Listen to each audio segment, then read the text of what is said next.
Good evening, and I would like to call this meeting to order.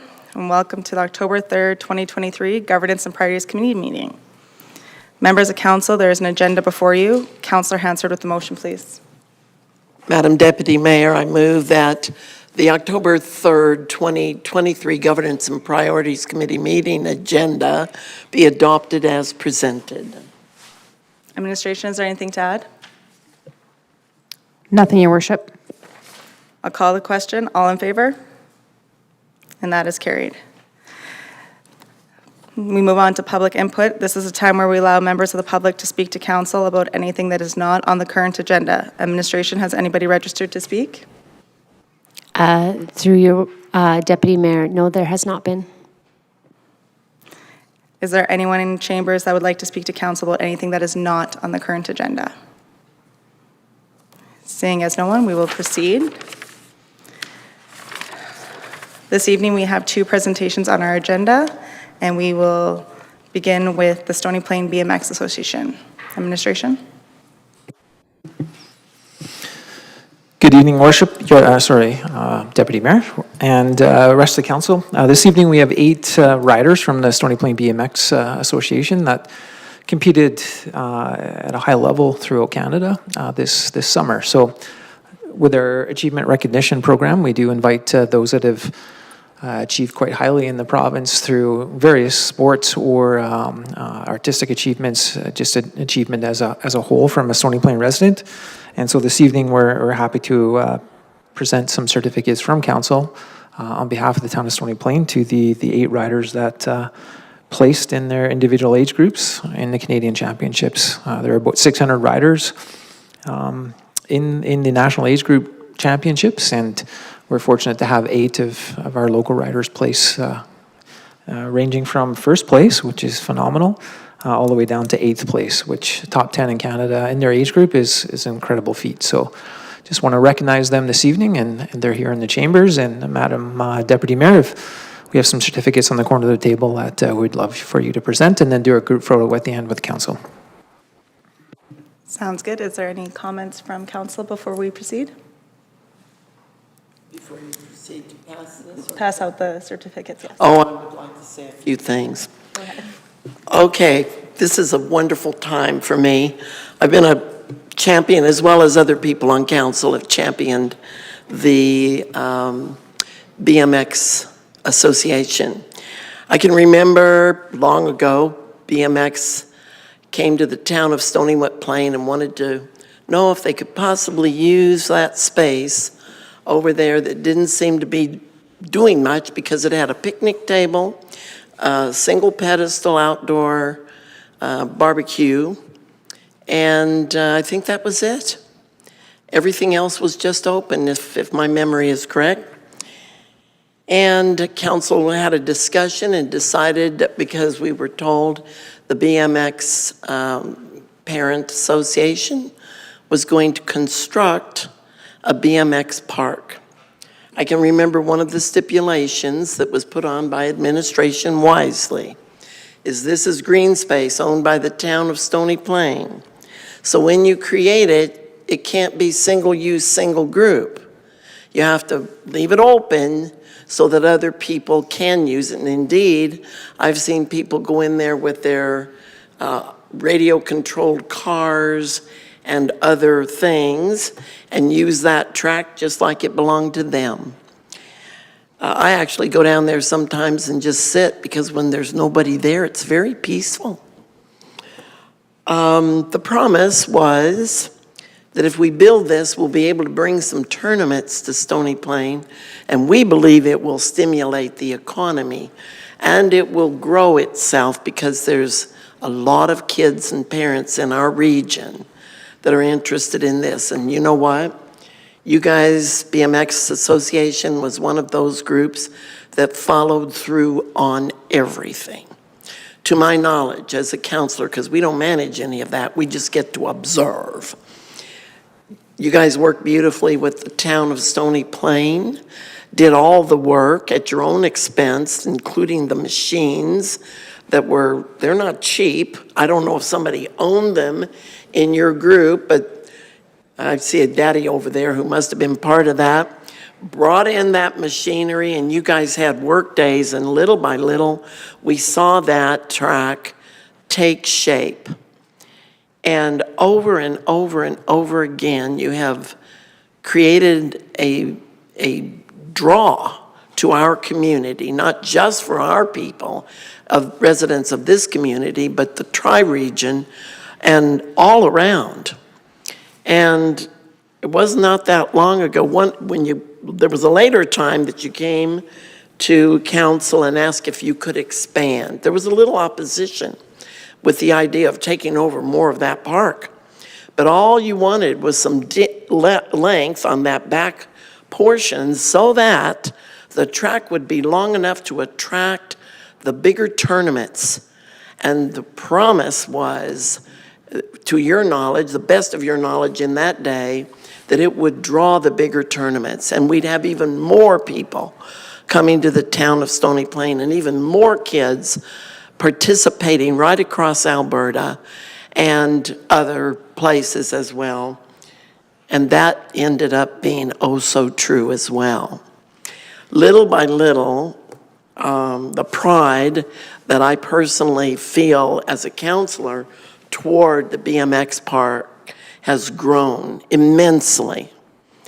And you guys did it right. You didn't keep coming to us wanting money. You came and said, let us work, we'll create, we'll take good care of your space, and we want to do this for the kids and the families that support this sport. I think it was last summer or fall, I don't know your timing. I knew nothing about your big tournament. I'm driving down 49th Avenue. My husband was on a mission, and I said, I don't care, let me out. He let me out on the right side of 49th Avenue. I fought traffic across the way, went over there and watched, and coming back up the hill, because he's going to come back and pick me up. We actually had an appointment. I stopped and talked to parents who were sitting up along the road in their lawn chairs, and they told me what that tournament was, if I'm not mistaken. It was it a national tournament? Provincial championships. You couldn't find a place to park.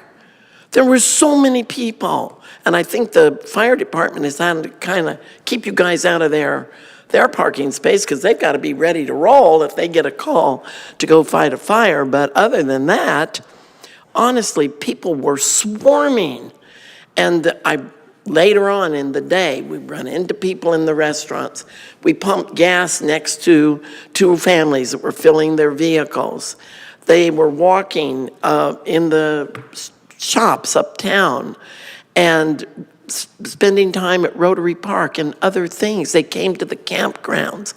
Honestly, over and over and over, BMX families, the BMX club has fed the Stony Plain identity. You've helped to create a destination place. And I'm so very, very proud of you. And I want to thank you for whoever's great idea it was to start this park and to get these kids involved. Does anybody know what number of participants there were at those provincial championships? It was a big number. 600 riders. And all the parents and siblings. There were a lot of you people. You could have been an army. But anyway, thank you for the wonderful idea. Thank you for the work that you've poured into that location. Thank you for working so well with the town of Stony Plain and making a beautiful place that can be used by others for other things as well. We're blessed by you in this community. I'll always be one of your champions, and just very, very proud of you today and all of your riders.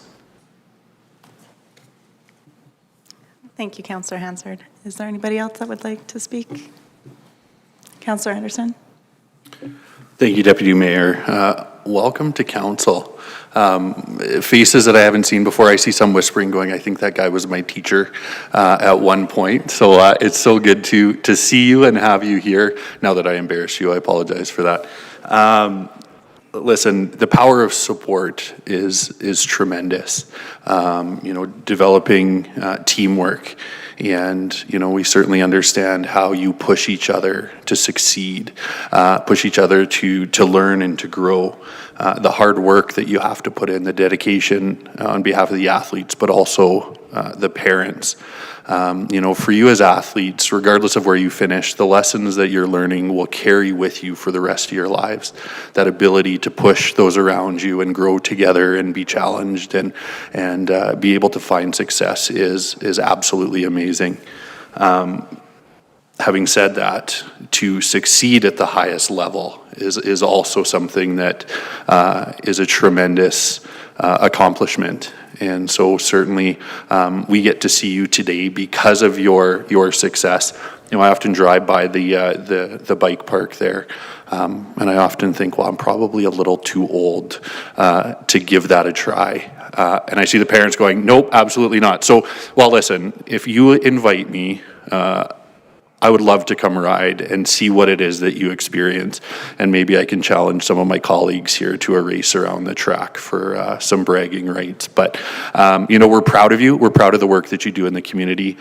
We had some conversations just last week with our provincial government, and we were able to talk about some of the clubs in our community that have experienced success and host tournaments at a high level, and certainly you're a part of that conversation. And so know that we're proud of you as athletes today, but we're also proud of you as teammates, as you show your teammates each and every day what can be accomplished with that dedication, hard work, and success. So I'll challenge my council colleagues to a race on the bike track, but maybe I'll challenge some of our kiddos here as well. Especially the ones that know me from school. So anyway, congratulations. Thanks for being here this evening. Thank you, Councillor Anderson.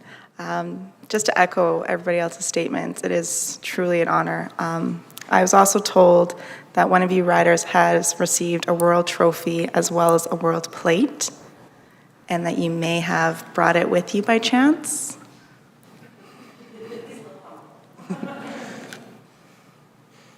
I'm sure when we take our group photo, my council colleagues would love to be able to see that as well. But I will go and hand out certificates.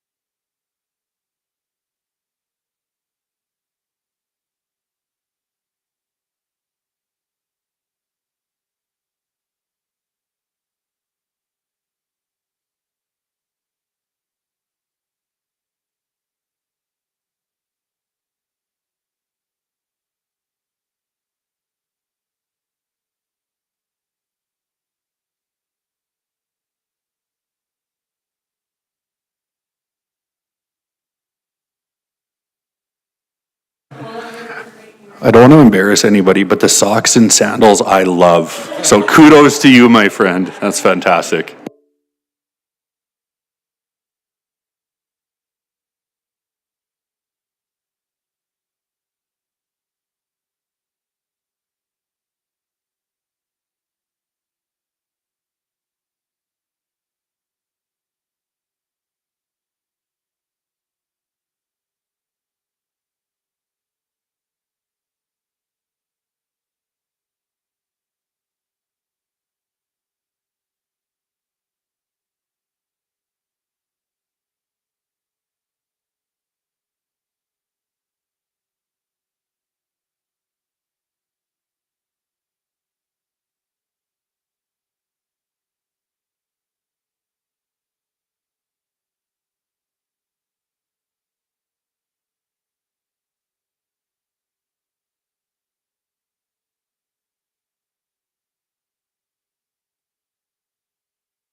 Well, again, thank you so much. And again, what a true honor it is to have you here and to celebrate with you guys on this achievement. Thank you. Next on our agenda, we have our crime statistics update. Please welcome Inspector McGilvery.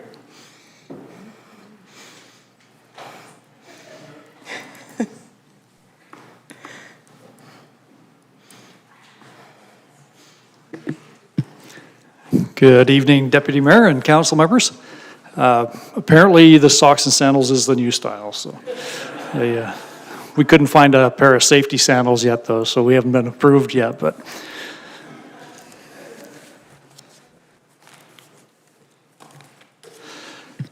thank you for your time tonight.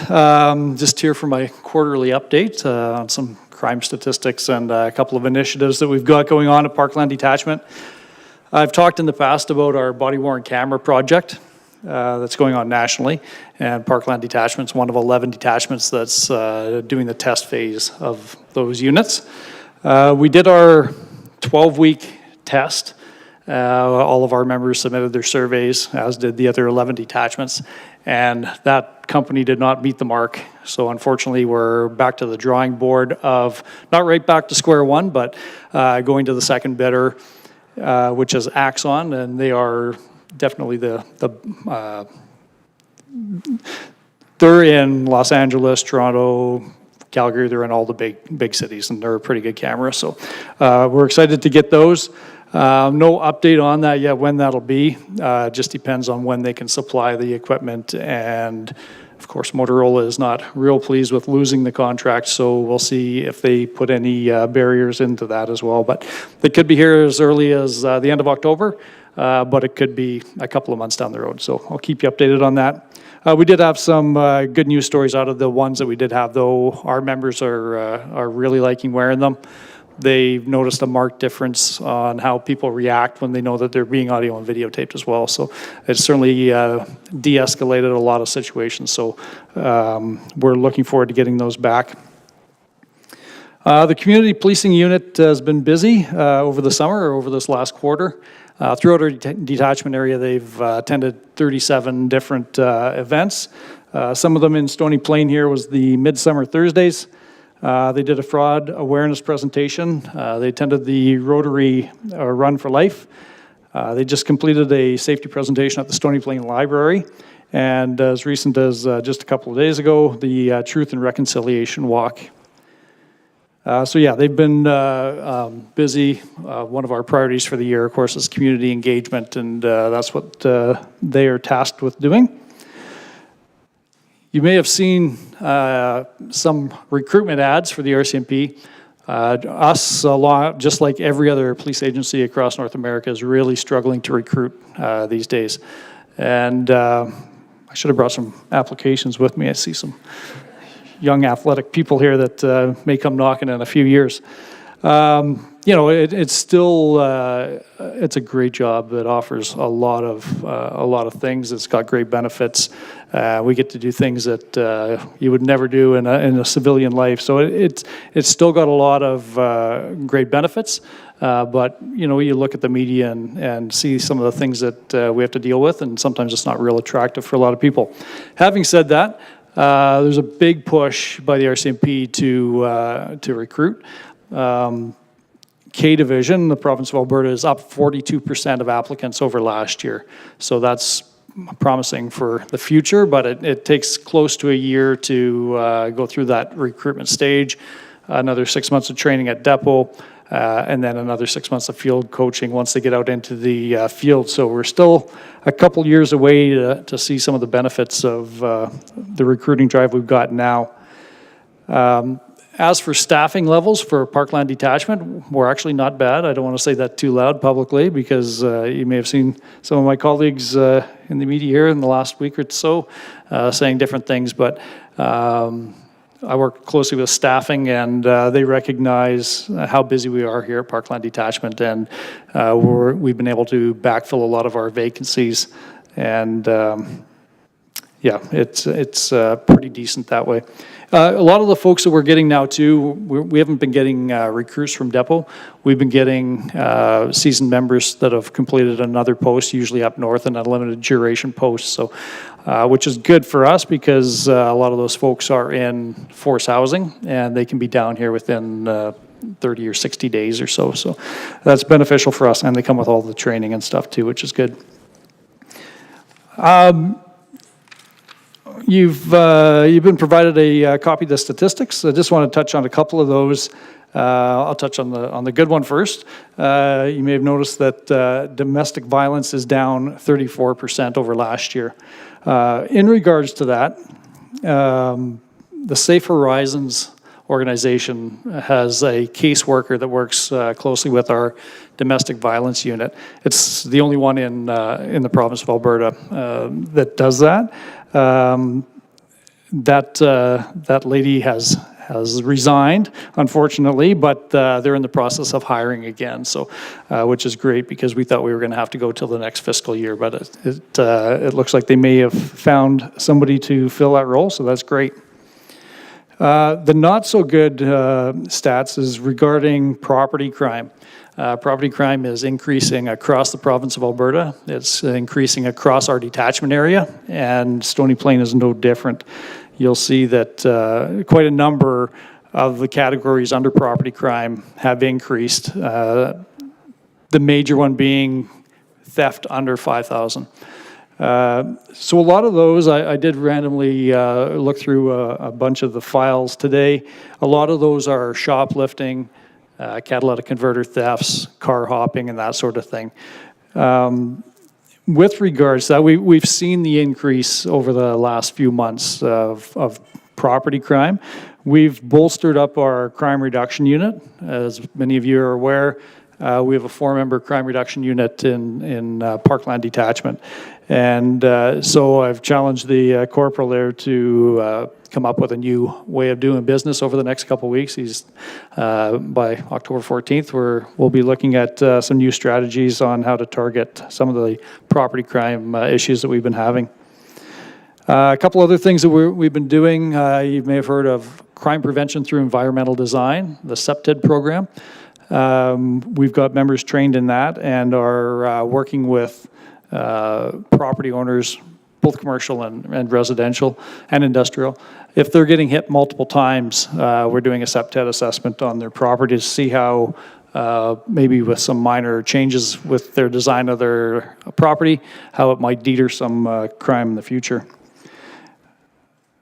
I would encourage everybody to go to the RCMP crime map. I've talked about it in the past when I've been here. It's a public-facing map that you can access. One way is through the Town of Stony Plains website. There's a link there, but if you Google Alberta RCMP crime map, it's a 2-week snapshot of where all the property crimes are happening. It doesn't give the exact address, of course, but it gives you a general area, and it just gives you an idea. You can break it right down to different areas within Stony Plain here, and you can see when the car hoppers are busy, for instance, you'll see 6 or 8 along a block. And so it's just a good idea to keep an eye on that, see what's happening in your neighborhood. And it's true information. It's our crime analyst updates that every second week. I've talked about social media in the past too. Sometimes all the information on there is not correct, but these are true crimes that have been reported to the police that are on this map.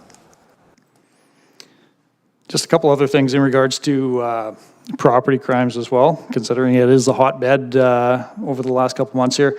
I've talked about Project Capture in the past as well, where this year we're trying to increase our database of video cameras, video surveillance. Again, this is all across our detachment area. And so what that is if you've got a video surveillance on the outside of your house that's maybe showing the street or some other area of the public, you can voluntarily register it on Project Capture. Parkland Capture is the website. And that doesn't give us access to your cameras per se, but it gives us your name and your phone number, your contact information, so that if we have a crime in the area, we can contact you and you can have a look to see if maybe you've captured the person or the vehicle that we're looking for. What we're hoping, we have had we've had one success so far, which is good. We've got over 100 people registered now. We'd like to certainly increase that a little more. So I encourage you to go and register your cameras if you have them. But what we're really hoping for is if we have a serious incident, say a person's crime, a robbery or something like that, if we have enough people that have these cameras registered, because normally we would do door-to-door knocks anyway, but if we have this list, we can call these people that are right in the area, and it might be a lot quicker to get some detailed information, and we might get a description of a car that we can get right off the bat. Just in regards to, a lot of the files that I was looking at for the thefts is shoplifting. And your guess is as good as mine, whether that's the economy that we're living in, we're coming out of COVID, there's a lot of things at play there. But certainly shoplifting is a significant amount of that. And a lot of the shoplifting is done at liquor stores. And, you know, we can always look at the States to see what's going to be happening here in a few years, but we can also look to our bigger neighbor to the east. And if you recall in the media just probably 2 years ago, the problems that Edmonton was having with the liquor store thefts. And they implemented, some of them implemented a pilot where they had to show ID before you can get into the store. And, you know, that's maybe something that we can start looking at here. I've heard a rumor that there may be provincial legislation coming down to do that across the province, but it's maybe something that we want to look at here in Stony Plain if it continues to rise. And then the last note that I've got here, sort of in regards to property crime, but in regards to crime overall, is restorative justice. There's some folks that are trying to start a committee for restorative justice, which is great. Certainly the direction that a lot of our legislation is pointing in over the last couple of years. And part of our detachment area has it. Enoch Cree Nation has a restorative justice already set up for the last couple of years and is actively used. We're trying to get one set up for the remainder of our area. So stay tuned for that. I think it's a great thing if we can get that going. And that is my presentation, subject to any questions. Thank you, Inspector. Is there any questions or comment for clarity or understanding from council? Wow, okay, let's start with Councillor Anderson. Thank you, Madam Deputy Mayor. I actually don't have a question yet, but I do want to acknowledge something that happened for yourself, which I understand was a pretty big honor. And so, and forgive me, I may have some of the details wrong, and I'm going to ask you to clarify, but the Guidon Parade just occurred for the third time in Canada's history to celebrate 150 years of service of the RCMP to Canada. Now, the Guidon embodies the honor and sacrifice of all members of the RCMP, and is a very reverent symbol, and is held in very high regard throughout, the RCMP and for those who know, across Canada, certainly. And it's my understanding, Inspector, that you had the privilege of being not just invited to participate in the parade, but to be a troop leader. And so I know that that is recognition of your service to the RCMP and your service to our community. But, we want to congratulate you on that. But maybe if you can just give us a little bit more information about what that parade was and what it signifies. Thank you for that. The Guidon is essentially the battle honors of a regiment.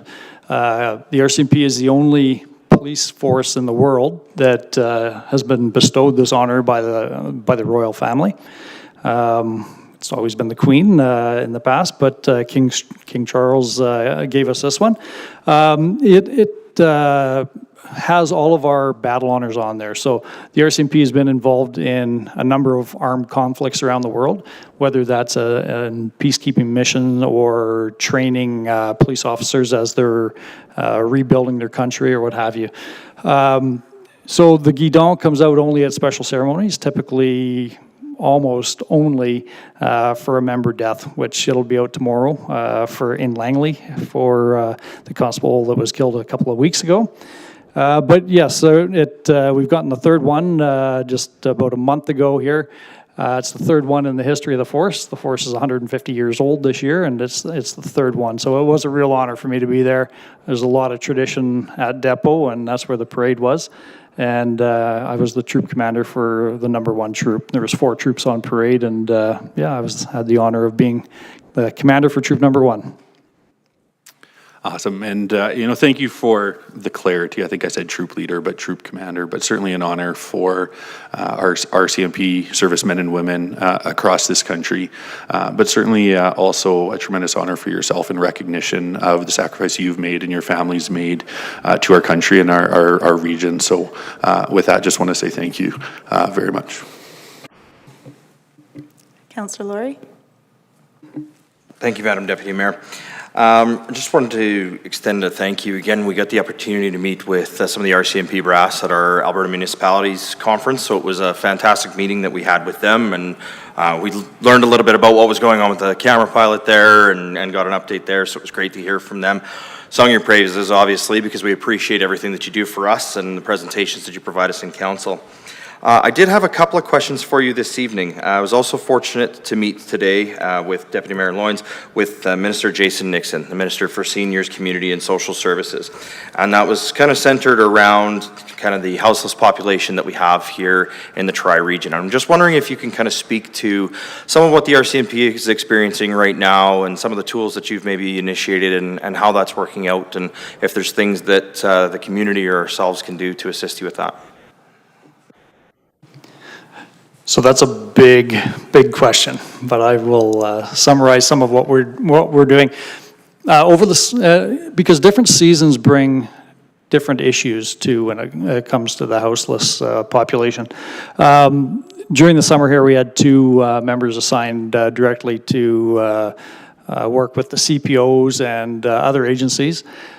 Our drive in that is going to be to try to get them help. Certainly, we get a lot of questions about crime within the homeless community. Not every homeless person is a criminal. Some are, just like in the rest of the population. So our primary job is not to go there and arrest our way out of a homeless situation. Our primary job is to go there and try to get them help. If they are committing crimes, then they would be looked at just like any other person in the population. And sometimes we would lay a charge, and sometimes we wouldn't, depending on the situation. But there's been some successes over the summer here, actually, with different things that they've done. They've got a couple people between us and other organizations, but they've got a couple people back working and into houses and getting on with their lives.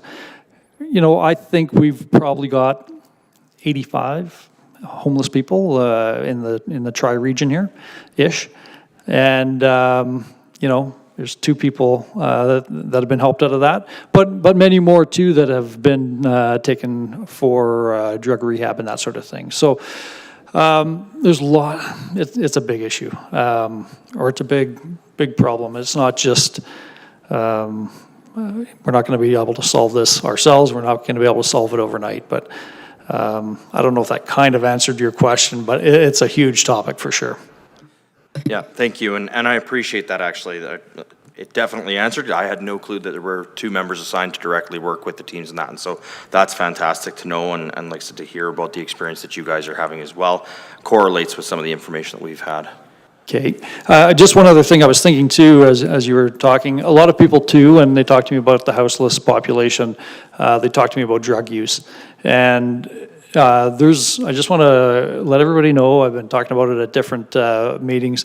So the Controlled Drugs and Substances Act is prosecuted by the federal prosecutor, and there's a directive coming down that is down now, I should say, has come down, that it reads that instead of laying an information, so instead of laying a charge for personal possession for any type of narcotic, that we will try to seek counseling for them, give a warning, or do nothing, those 3 things. So I think a lot of people are going to be surprised that our directive is not to prosecute, but we still seize the narcotic.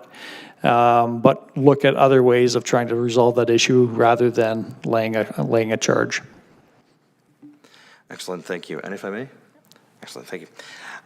One that stood out to me on the statistics was the mischief other, and it's up 61%. Obviously, it's a little bit of a vague category. I'm just wondering if you can kind of expand what would classify as a mischief other, just to understand what we're looking at there. Yeah, you're right. It's a vague topic, and I wish they would take some of these out because, so the mischief to damage to property, that's an easy one above it, right? That's the one where you go and you break a window, you have vandalism kind of thing. The mischief other, it's anything that can interfere with the lawful enjoyment of your property. So it could be just the topic we were just talking about. There was a homeless person laying on my lawn, and that could be called in. Could be called in as mischief other because it disturbs the lawful use of your property. So it's a very vague one. I would have to do a little more research to see what they are. Some of them might be scored rather than the bylaws. I see our municipal bylaws have decreased dramatically. So I'm guessing that some of those could be being scored as mischief. I'd have to do a little more digging to see exactly where that increase is, because you're right, it's doubled over the last little bit. Thank you. And then just for clarity on these statistics, are these charges laid, or are these statistics for the dispatch code of a call? Yeah, that's a good question, actually, though that is for all the calls. So you take, for instance, the theft under 5,000, 188, that's how many thefts we've had reported. And a certain percentage of those people would have been caught. And a certain number, they weren't caught, so, but that's total numbers. Okay, thanks. So again, just for clarity then, on like the mischief other, it's at 142. That was the number of calls you received, 142, not necessarily of those calls all resulted in charges. That's right, that's Excellent. correct. Thank you.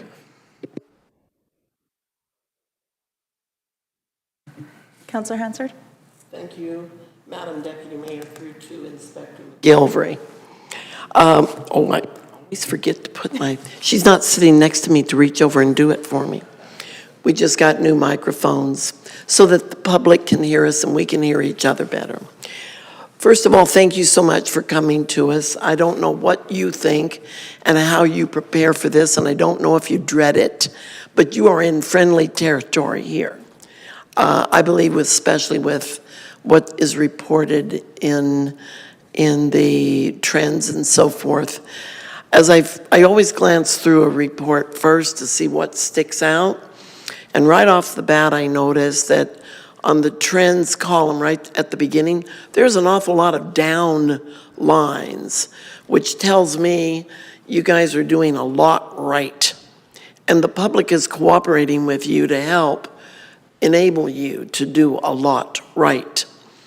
I'm going to have two questions at the end, but one of the things that I did have a question about was under Common Police Activities, page 10 of 81, right at the very bottom, Form 10, MHA reported, shows from 2019 to 2023, 1,200% on the plus side. And then the very next column, specifically 2022 to 2023, it's down 28%. And I went, what happened there? First of all, what is Form 10? So that's a good question because it is confusing on here. A Form 10 is just one of the ways that our folks can, when they're interacting with somebody under the Mental Health Act, to arrest them and take them to get help.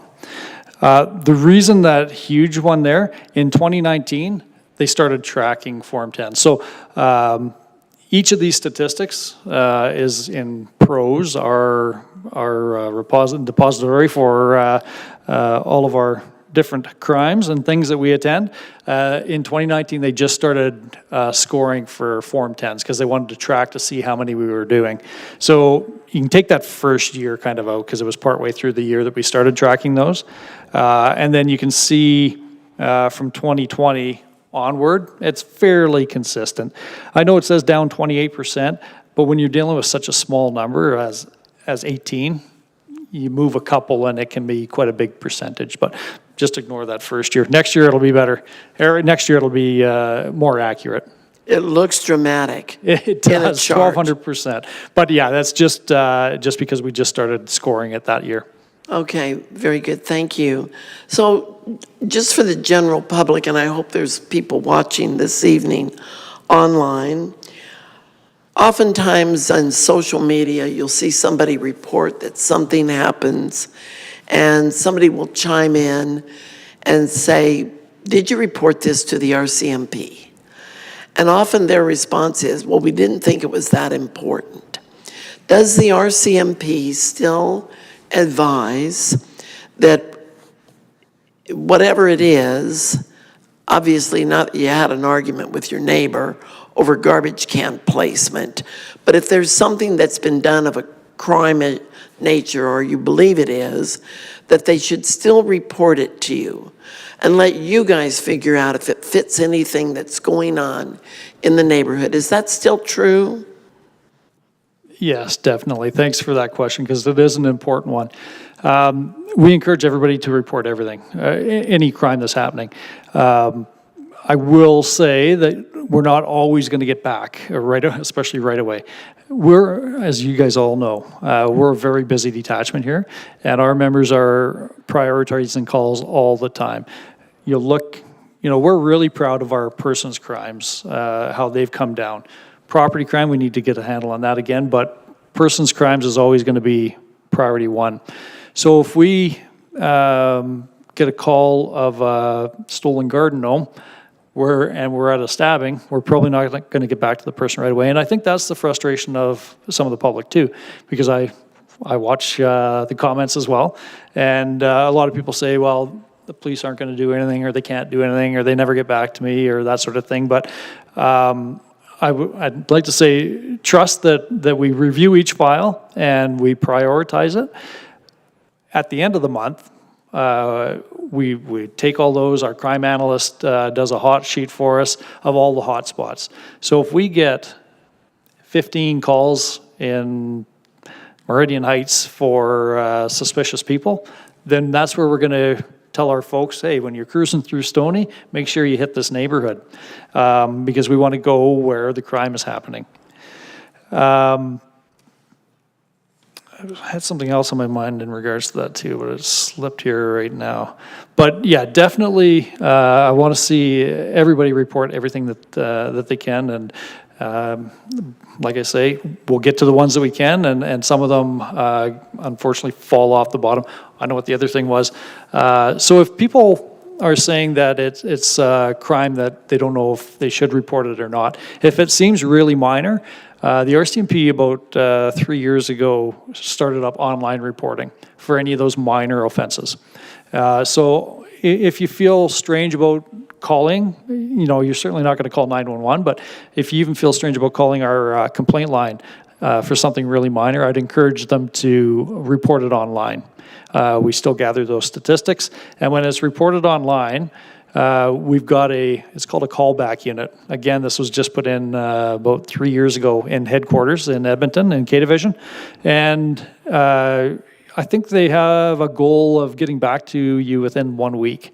And so if they will call back and talk about how to prevent crimes and that sort of thing, and gather any pertinent information in regards to that. So long story short, you might not get a police officer at your door in 5 minutes, but we do encourage you to call so that we can gather those statistics of what's happening. Okay, thank you for that clarification. I have two short questions. Madam Deputy Mayor, you mentioned when you first started off, and again, this is for those who are listening and me. I'm listening to all that you say, and I don't grab the address.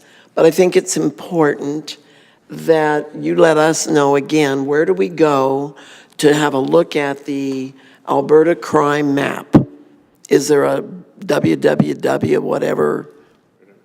Whenever I go in there, I just Google our Alberta RCMP crime map, and it's the first one that comes up. But you can also go to the town's website, and there's a link on the Town of Stony Plains website as well.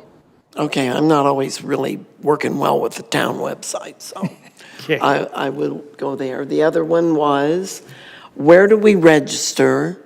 if we would like to let you know we have cameras. We actually have 3. Oh, perfect. Because we're on a corner. My husband's truck got stolen last year online on a chat room. I put it everywhere. And actually somebody on a chat page said, I saw a truck just like this at Chikaku Lake. My husband and I take a drive up there. We don't touch it. We don't go near it, but we verified that it was ours, called the RCMP. They came up and actually helped us get the vehicle started, followed us home to make sure it didn't fall apart on the way because it had been torn up a bit. And so we found that your service was excellent. But I wish we'd had those cameras out there then, because we'd have gotten at least something on the camera system. I want to let you know that we've got them. So where do we go to do that? If you Google Parkland Capture, that'll take you right to the website. Okay. And then you said report online. Where are we reporting? Alberta RCMP online reporting. Thank you for repeating that. That's all, Madam Deputy Mayor. Thank you. Councillor Palechico? Yes, thank you, Deputy Mayor. It's always a pleasure to have you in chambers to talk about crime within our community. One of the things that sticks out for me and a call that I get on a fairly regular basis is damage to property. Now I see it's almost 600% and an increase of 29%. So it's fairly high on the radar for most people. One of the things I hear within our community so often is youth-related. And I'm just wondering, we receive a number of calls that are related to the youth within our community that I'm told are related back to the RCMP, and perception is very little is done because the youth are not, your hands are tied, I guess is a good way to put it. I'm wondering if you could speak a little bit to this, because we know that there in our community, there is a small group of individuals that are causing some havoc. Now, is that any reflection of the numbers that we're seeing here? Yeah, I think, so under the Youth Criminal Justice Act, a person under 12 years old cannot be charged. So first of all, the person has to be 12 years or older to be charged. I do think this Restorative Justice Committee that they're meeting tomorrow night and hopefully going to move forward, that'll be huge in regards to the youth especially. We really have to balance between, like we have to balance it, the Crown has to balance it, the courts have to balance it. Is it in the best interest of the public to charge a youth and give them a criminal record at 14 years old for breaking a window or what have you? So I really do believe that this Restorative Justice Committee will be huge, because there's other sanctions that they can give besides sending the person through the court process. So I've got high hopes for that. Sorry, did you have a second part to your question? Or yeah, I think you know, we're really going to try to move ahead. We've been looking at a Restorative Justice Committee for probably a couple of years now, and so we're really happy to see this one coming to fruition. And it's our hope that we can solve some of the youth crime that that's happening in the community for sure. If I could, just I want to broaden that just a tiny bit more. So part of the question was, is part of this maybe not youth that we're seeing as a higher number in the report, or is this more related to strictly the youth, which is what we need to deal with? I don't have the stats. It's not broken down on the age of the person. Just knowing, like watching some of the calls come in and stuff, certainly not all youth. Not at all, not in the least. Some of those could be domestic violence related even, where an ex is breaking the car window or something like that. But I would suggest that even the majority of those are probably not youth. There's certainly, I know of some youth, especially in Stony Plain, that have been very active this year in in crime. But that doesn't mean that the majority of our calls are related to the youth. When we look at, our crime reduction unit really looks at prolific offenders, whether that's youth or somebody that's stealing catalytic converters or what have you. And if we can address that small issue somehow, whether it's through a charge or other means, we can take away a lot of the crime. So if there's a group of half a dozen youth that are causing us 50 or 60 of those files, if we can take care of those youth, we can solve the problem. It's just making sure we find that group of prolific offenders that are causing us the most grief. Thank you, Deputy Mayor. I appreciate the answers greatly. I can speak a little bit to my own issue that was in the community, and your membership came to my house not that long ago with a problem that we had with offenders within our region.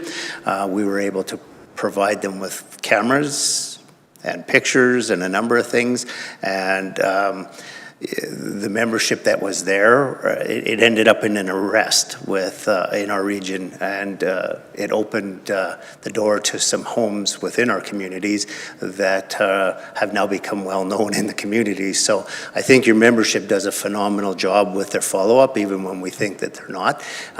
So I don't think any crime goes unnoticed or untouched. Sometimes it just takes a little longer for you guys to get to what you're doing, and I really appreciate that, so thank you. Thank you, I appreciate the comments. Councillor Meyer? Thank you, and thank you, Inspector, for joining us. I'm going to pull a Councillor Hansard because I'm going to get you to repeat something, because I was kind of shocked to hear about this change in enforcement for drug enforcement. So usually when I'm shocked, it's because I didn't hear something right. So maybe you can just sort of speak to that again for me, and I'll shoot you my questions if they're not answered.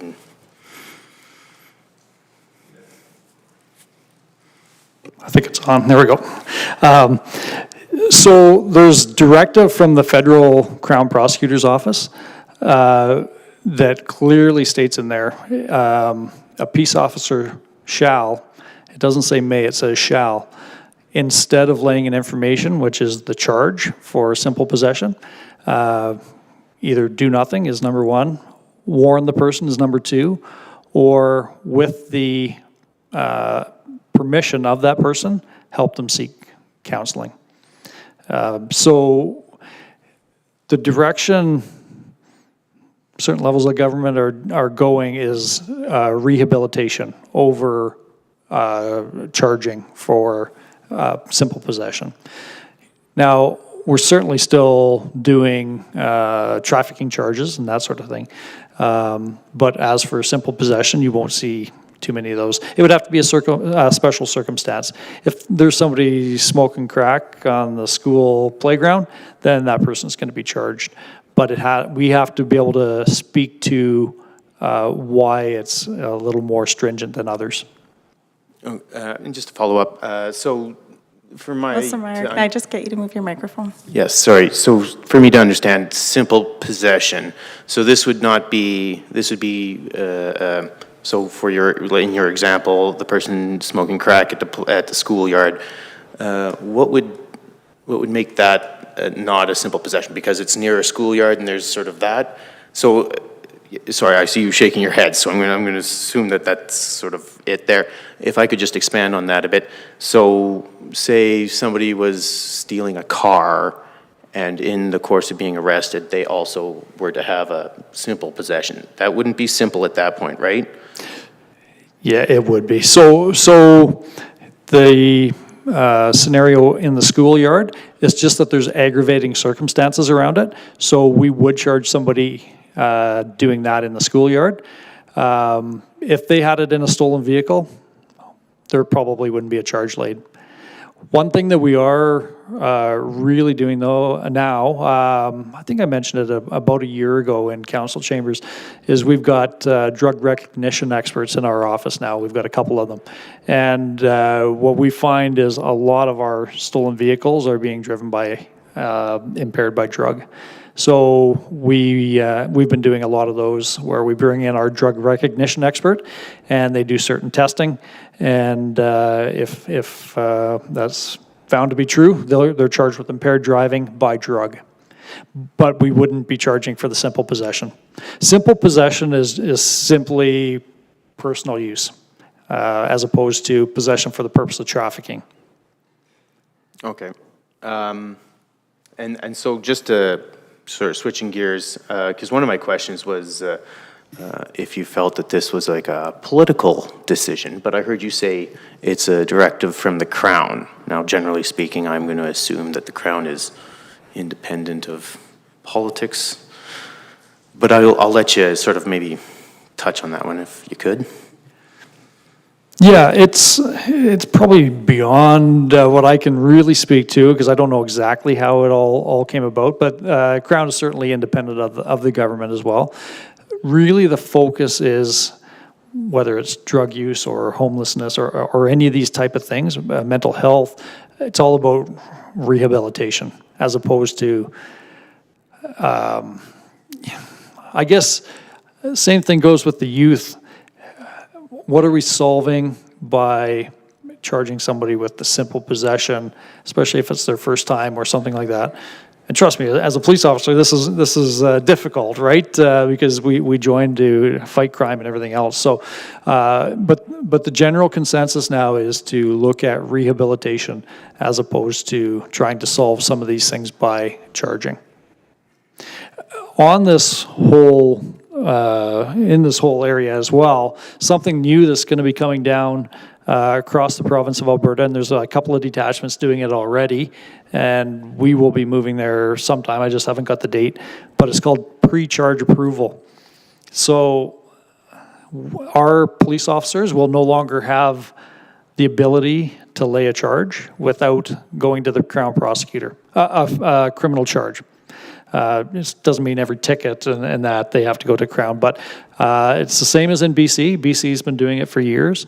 So if we catch somebody breaking into the liquor store tonight, we arrest that person, we put our package together, all of our evidence, we forward that to Crown, and we say, here's our evidence. They look at it.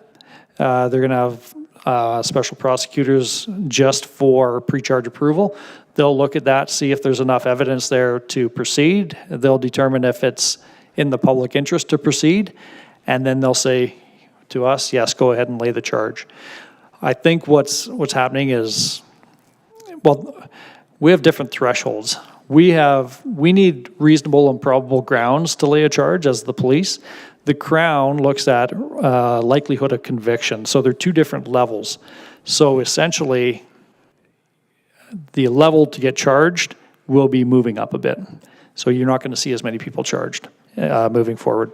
The Crown prosecutor will make all those decisions based on the evidence before them. And there's going to be times that they'll say, with this that we have in front of us, you can't lay a charge. However, go and take this statement, seize this and that, and we might be able to build a charge from there. The benefit of it is we're going to have stronger cases. And with that, hopefully, we see the courts clear up a little bit because there's a big backlog still in the court system.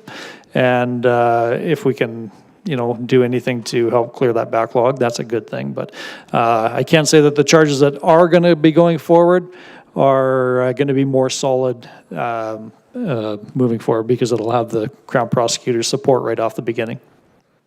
And just one more. All very interesting things. Not exactly good news, in my opinion. So say this community doesn't like that. Just say, how would we go about changing that? So there's, you'd need to lobby the different politicians. So that would be anything under the criminal code would be the federal politicians. A good example of this is bail reform. I'm sure everybody's read things about this over the last year or two.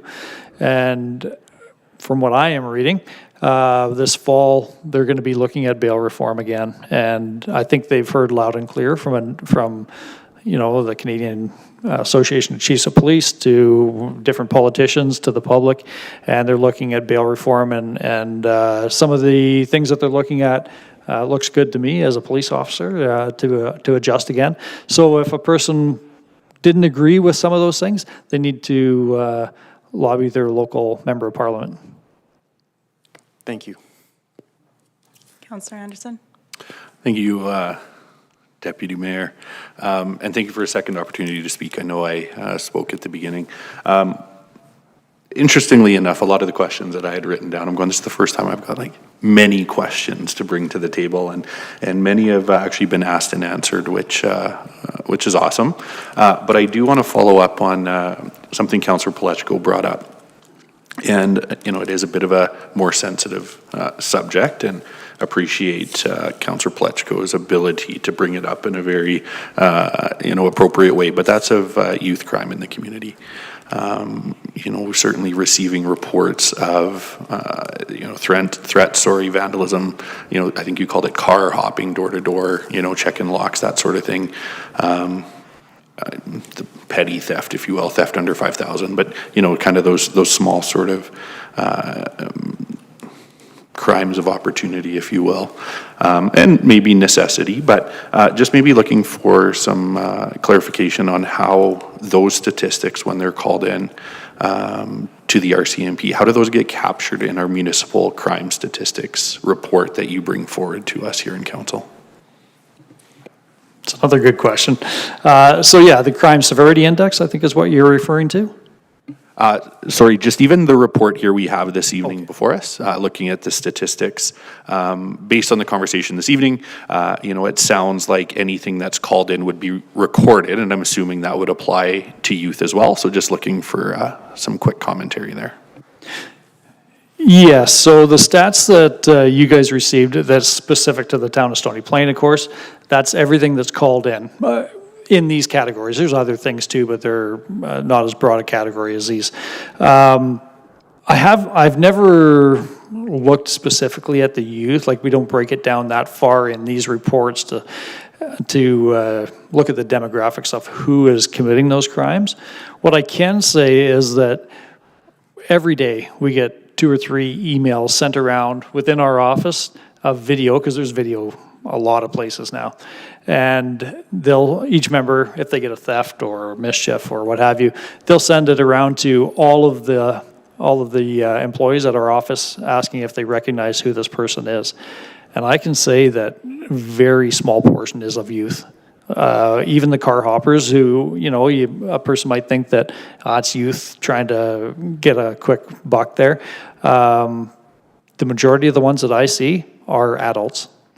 And I think that goes to speak to our economy the way it is right now. And I think you had said it, it might be out of necessity that they're committing these thefts. Yeah, and I do appreciate the clarification there, and I think sometimes the public discourse and conversation, when we see someone who appears to be young in age, is to label it as a youth, which comes with its own connotation, and so, certainly appreciate some of the clarity that you're bringing forward in regards to what you're seeing there. I did have one more, sorry, and I think you had alluded to this a little bit, but just the roadside suspensions, I think there were 15, some alcohol-related, some drug-related. Just looking, I think there was an increase in theft of motor vehicle as well, and certainly I know you've been active in that area. And so are some of these sort of connected, if you will, in the sense that, these roadside suspensions are somebody who's kind of been high or drunk, stolen a vehicle? Because when I see 15 roadside suspensions, obviously any roadside suspension for drug and alcohol or under the influence is a concern, but just trying to hash out some of the numbers and their correlation to the theft of motor vehicle as well. It's interesting. So the roadside suspension, you'll see the previous 4 years say not applicable. Again, we just started scoring those this year. And the reason for that is with provincial legislation that came down last year. Again, I believe I spoke to this at a council meeting previously with regards to that new legislation. A lot of our impaireds now, what used to be considered an impaired, is dealt with by provincial legislation now. So there's no longer a criminal charge. However, the sanctions are pretty much the same. It's a fraction of the time that our members spend on each call. And essentially, the person still loses their license, they lose their car, they have a hefty fine, and they just don't have that criminal record to go along with it. I don't think it's changed in regards to people that are stealing cars, and there's not more impaired drivers in there now than there was when I started 20 years ago. Throughout my career, what I've seen, somebody that's stealing cars and doing thefts and stuff like that, quite often they're also involved in personal use drugs or alcohol. It's just we've become more aware and given the tools now too to deal with the impaired by drug. So not that I hope that our impaired by drugs increase on here. I don't want to say that I want to see more impaireds out there, but it means that we're catching them, because I do believe there's a lot of people that drive impaired by drug. No, perfect, and I appreciate that. And again, just want to extend our appreciation for all you do for our communities. Thank you. Councillor Hansard? Madam Deputy Mayor, I have Back to I would like to have clarification on something you said earlier, and then make a comment. You said that when you find somebody doing something they should not be doing, you can't really charge them until the Crown prosecutor tells you that they're likely to be able to be convicted of that. So we're actually putting a Crown prosecutor in charge of making a decision, but he hadn't got all the information. He's looking at surface basics instead of hearing the full extent of perhaps what the person was doing. What happens to that individual from the time you catch them, adult, teenager, male, female, I don't care, from the time you catch them, a report has to go to the Crown prosecutor. Are they free? Or are they going to jail, or whatever happens?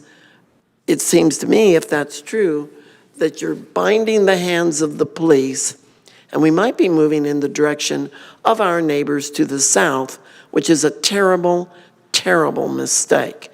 It may be okay, perhaps from police officers, Crown prosecutor, court, dates being not able, we can't move things through the courts fast enough.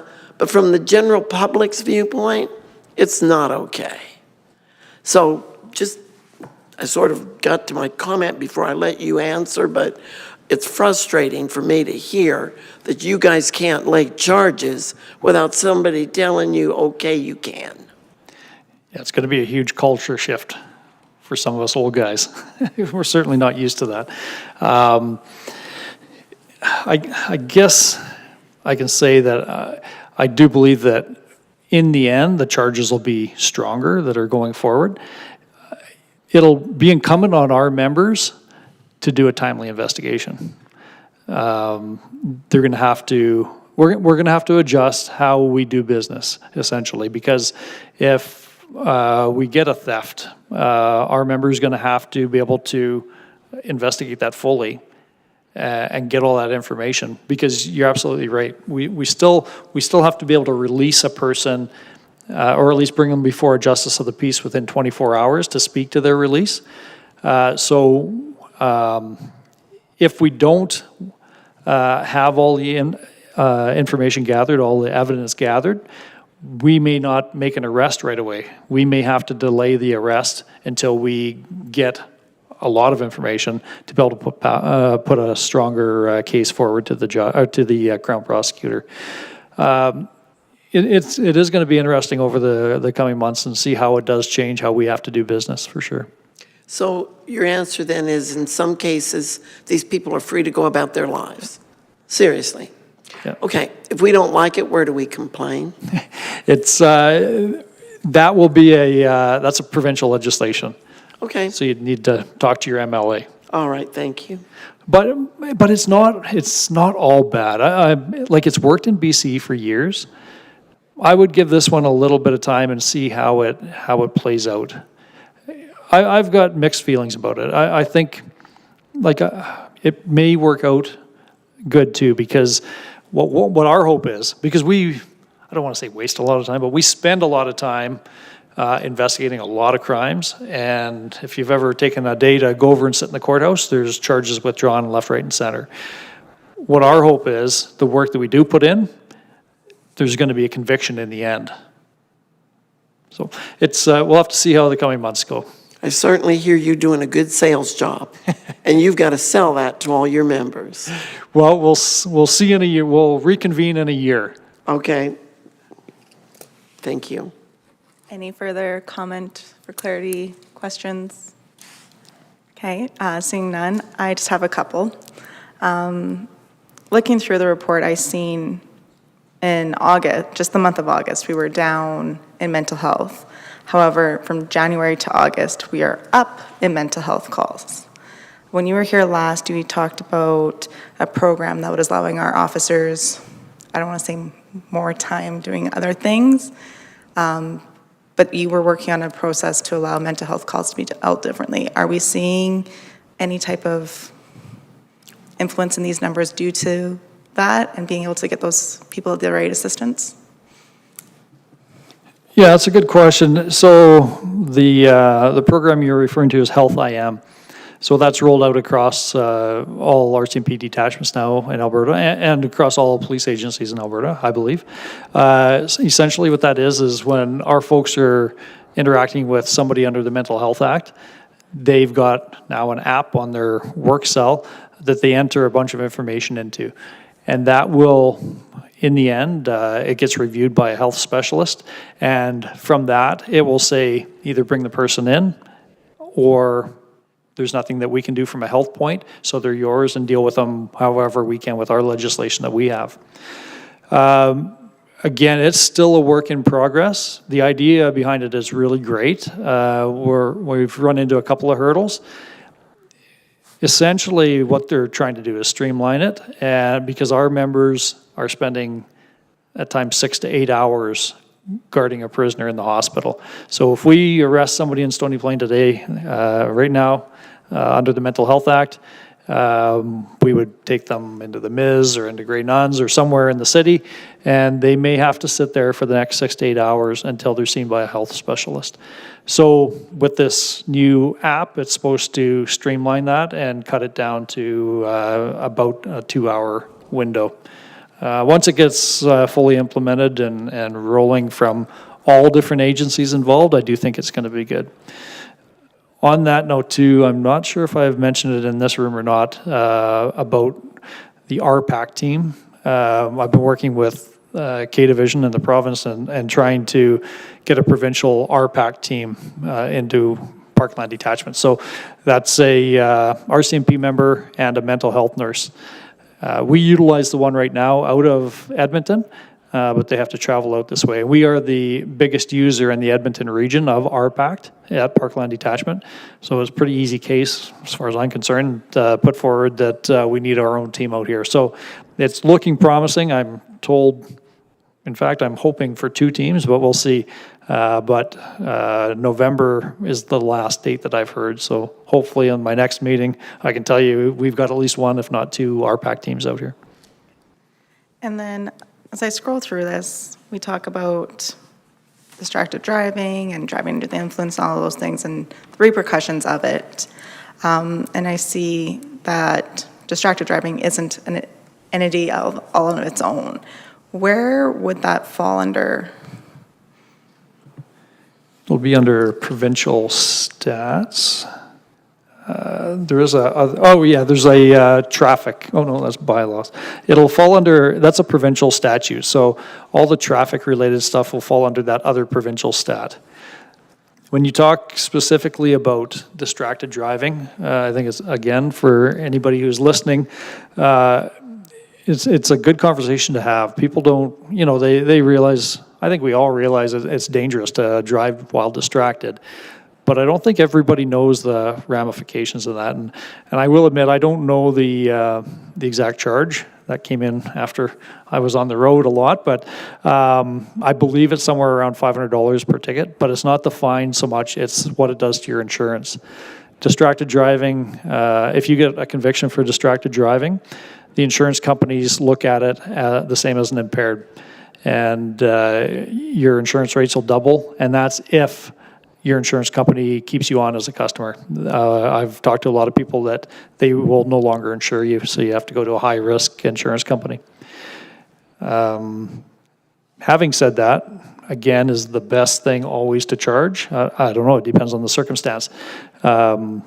We've partnered with the Stony Plain CPOs, actually. One of the CPOs has been trained, just as one of our members has, to do a diversion program. And we've done it lots in the past with youth smoking or drinking and different things. So there's a program here now where if you get charged with a distracted driving ticket, there's a possibility that you could go through this diversion program. You said, I think it's a two-hour presentation, if I'm not mistaken. And if you complete that successfully, your charge will be withdrawn. So it's the education piece. And again, if you tell somebody that they're no longer able to get insurance because they drove with their cell phone in their hand, they're probably going to put their cell phone down. It's one of those offenses that you don't really think about it until the red and blue lights are behind you. And there are hefty, hefty consequences. Okay. And then my last question was in regards to roadside workers. We know provincially that they've mandated now everybody have blue lights, and regardless of it being construction worker, tow vehicle, anything like that, we're supposed to slow down. Are we going to start seeing stats in regards to any type of conviction there, or would that fall under another category as well? That would also fall under the provincial, other provincial. Any type of, because it's a ticket essentially, so all tickets would fall under that provincial legislation one. So potentially, we could see that current number at 445 escalate. We could. And that's the interesting part of things like that, and impaired and different things like that. The higher number we see of those doesn't necessarily mean that there's more out there. It means that we've changed our focus and are focusing on that kind of thing. We could go out, what was that, 23 in the last month, I think I saw on there. Like if we had a project on the go and we're focusing on that, we might get 50 in a weekend, right, if we're specifically focusing on that. So just because you see some of these like that increase doesn't necessarily mean it's a bad thing. It just might mean that we're focusing on that more. Okay. Well, thank you. That answered all my questions. I'll ask again if there's any more questions or comments. And seeing as there's none, I would just like to say thank you very much for coming here tonight and going over the statistics with us. Thank you. Thank you. And Councillor Hansard, I do appreciate coming in here. We're blessed at Parkland Detachment to work with great mayors and councils, so you are. With that, I think we should call a 10-minute recess and be back at 6:31. Thank you.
And welcome back. Next on the agenda is the adoption of the last Governance and Priorities Committee minutes. Councillor Palechko with the motion, please. Yes, thank you, Deputy Mayor. That the September... Speak into your mic. That the September 5th, 2023 Governance and Priorities Committee meeting minutes be accepted as presented. Are there any errors, omissions, or corrections? Seeing none, I call a question. All in favor? And that is carried. We have two business items this evening. The first item is the RCMP Municipal Crime Statistic Report. Administration, please proceed. Thank you, Deputy Mayor. Inspector McGilvery just left the chambers, so if there are any questions that came up in the last 10 minutes that he may not have been able to answer for you, I would be happy to take those questions, and I would certainly email the inspector and get that back to you as quickly as possible. Council, the floor is open for questions of clarity and understanding. Councillor Anderson. There are some other questions, and these actually aren't to Inspector McGilvery, but to administration. And a lot of my questions this evening were actually around youth crime in the region, around restorative justice and those sorts of things. And so certainly from a policing standpoint, we heard this evening kind of the approach that they take to youth crime, which we appreciate. But just looking maybe for some insight from administration on what that looks like for the town of Stony Plain. And so a quick search, just doing some research for this evening's meeting, found some information around a youth justice committee that existed within the municipality, I think dating back to 2018, but wasn't able to find anything since then. The inspector mentioned this evening a program through Enoch around restorative justice, but just wondering what programs or support are available in our community when it comes to youth crime, and specifically, does that youth justice committee still serve in some capacity? Deputy Mayor, through to Councillor Anderson. Certainly the restorative justice that was mentioned this evening is a brand new opportunity that is basically in its infancy. My understanding is there's a few provincial agencies getting together to discuss the viability of it in Stony Plain tomorrow evening. And then further actions will follow from there.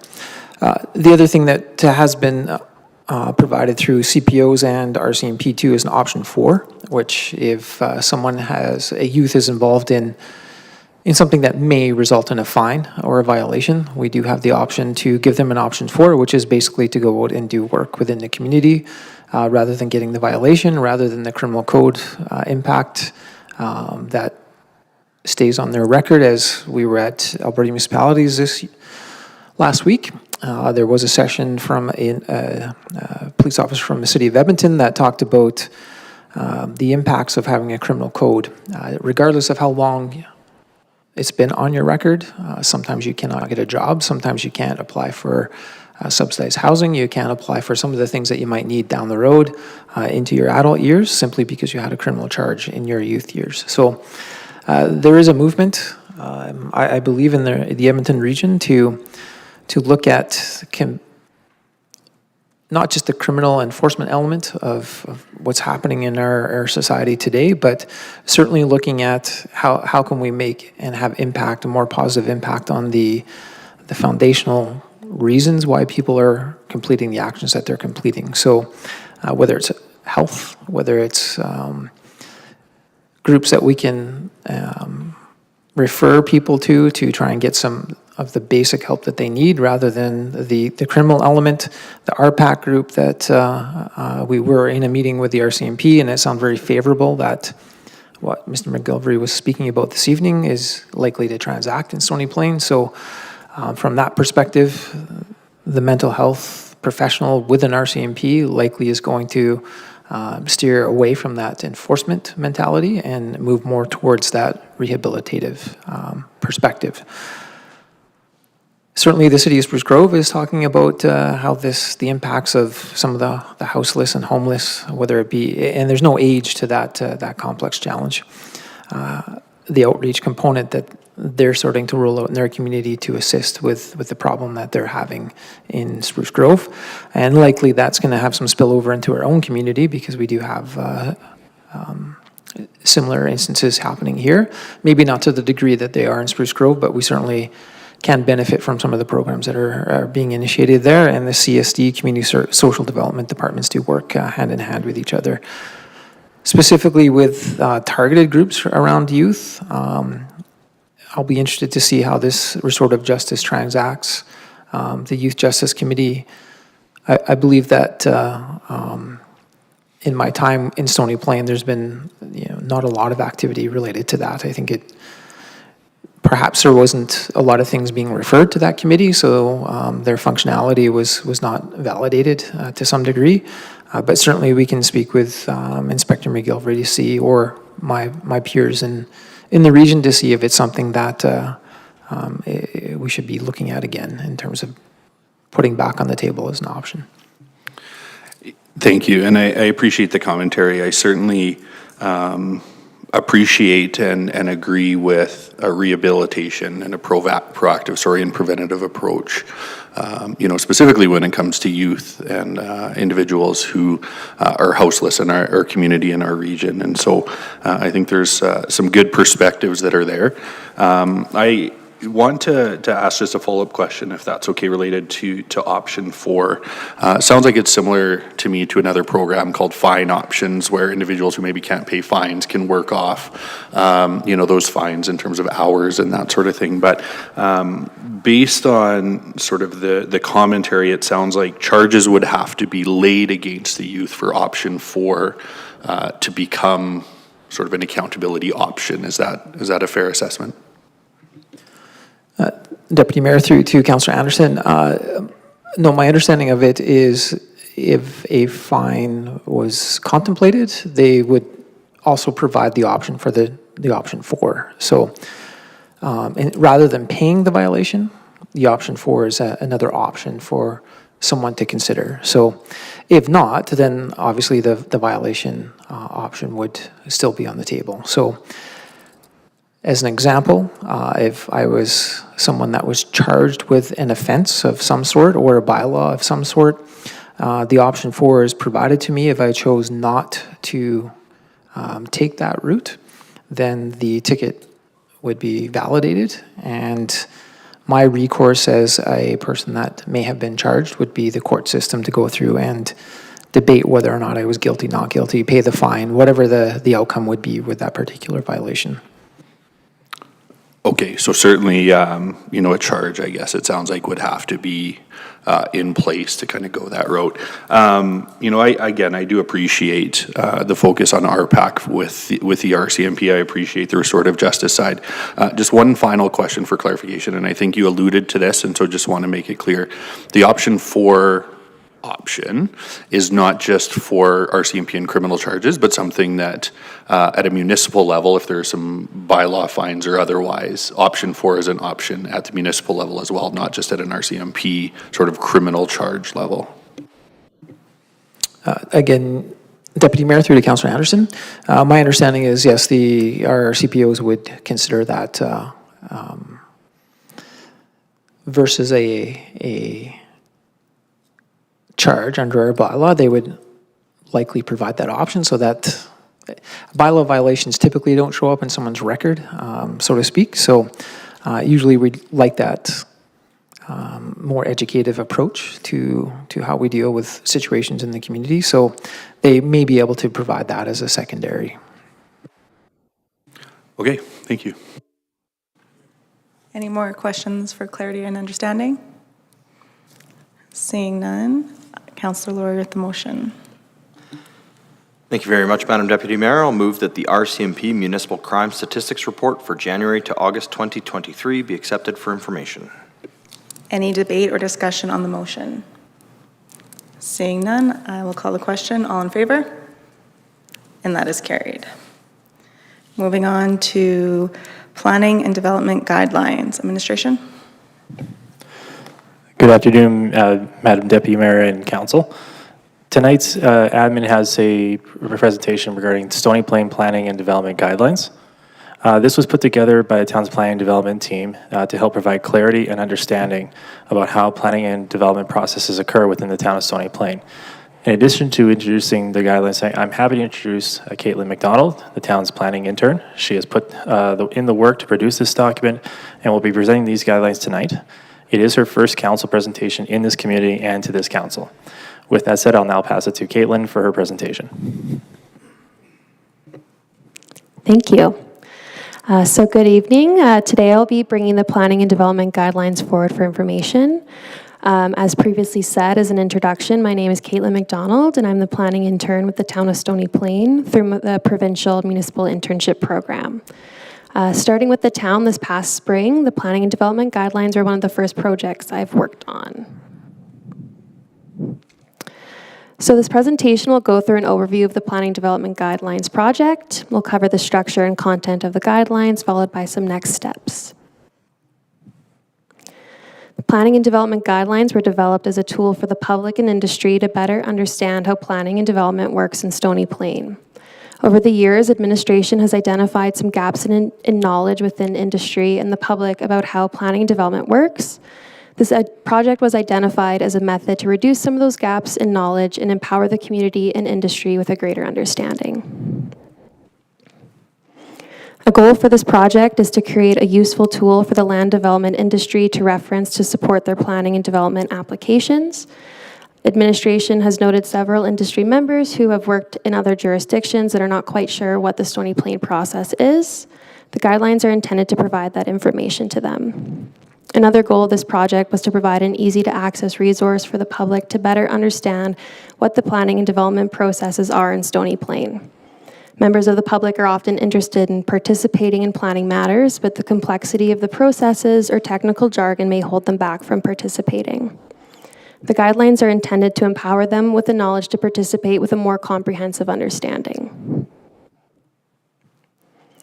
So this project's timeline began in the spring of 2023 when project work commenced. This phase saw preliminary research for the guidelines as well as the initial content drafted. As previously mentioned, this is the first project I started on when I began with the town, and as a junior member of the planning industry, my position in that field kind of informed some of the content that was then later expanded upon within the guidelines. Summer 2023 saw the draft sections of the guidelines written and revised, and finally the draft was circulated, reviewed, and refined within the fall of 2023. The guidelines begin with an executive summary describing the contents of the document. The remainder of the guidelines are broken into 4 core sections: the introduction, 5-level framework, public process, trends and opportunities. The guidelines close with an appendix of relevant definitions to the planning field. The executive summary summarizes an outline of the guidelines. It also briefly introduces the 5-level framework. The introduction section serves as a primer for the guidelines. It provides a brief introduction to the regional context of Stony Plain. It also answers some basic planning questions, one of these being what land use planning is, what planners do, and how it impacts Stony Plain. The introduction also touches on the provincial legislation framework that guides planning. This includes a brief summary of the Municipal Government Act, the Alberta Land Use Framework, and the Alberta Land Stewardship Act. The introduction then provides an explainer on the key roles in planning and development, including council, administration, and the chief administrative officer, among others. The introduction then delves into the various levels of government and jurisdiction, including federal, provincial, regional, and municipal. So the 5-level framework section constitutes the majority of the guidelines. This section was adapted from this graphic administration uses to describe the planning and development process in Stony Plain. This framework begins with the broad level of planning and becomes more and more detailed as it progresses. As such, this section has 5 subparts. So we begin with describing intermunicipal planning and the key players involved. The Edmonton Metropolitan Region Board is introduced, as well as the plans and frameworks involved in intermunicipal or regional planning. Municipal planning establishes what a municipal development plan is and how it impacts Stony Plain. This section also discusses the various master plans Stony Plain has and how they guide planning decisions. Neighborhood design describes area structure plans, area redevelopment plans, and unique neighborhood plans such as outline plans or shadow plans. Land development outlines the land use bylaw and how it regulates how land is used and developed in Stony Plain. It describes the various sections of the land use bylaw as well as the general description of land use districts. This section also begins to describe some of the processes involved in land use planning, such as the process of going through a redistricting or land subdivision. The land development section ends off with information regarding how land is serviced to get ready for development. This includes a description of development agreements, development charges, and off-site levies. The five-level framework ends with site development. Site development describes the processes of development permitting, including what they are, the purpose they serve, and the process behind getting a permit. Also included in site development is building permits, safety codes, and site servicing. The third section of the Planning and Development Guidelines is public process. The section describes the ins and outs of public participation in the planning and development field. It outlines the Stony Plain public participation policy, the various forms of public participation, and when a public hearing is held. It also touches on the MGA regulations for public participation, including when it's mandated and the regulations associated with public notification. A decision maker matrix is also contained within this section, which outlines the various key decision makers in the planning process and the decisions within their jurisdictions. The Trends and Opportunities section serves to identify and provide information on current trends or hot issues in planning within the community and the broader area. Currently, this section holds 3 topics. It discusses housing diversity and the various typologies of housing that can be developed in Stony Plain. It also discusses what infill development is and how administration regulates it. And finally, it contains a discussion on how parking is regulated within the town. Appendix A contains any relevant definitions mentioned within the guidelines or terms that are frequently brought up in the planning and development field. This section is intended to provide a reference to readers to facilitate their understanding. Next steps for this project include council acceptance of the planning and development guidelines for information. This is followed by an implementation phase where the guidelines will be uploaded to the town website for public access. After uploading to the town website, the guidelines will be monitored and updated accordingly. Thank you, and we will now be taking any questions or comments. Thank you. Council, the floor is open for questions for clarity and understanding. Seeing, Councillor Hansard.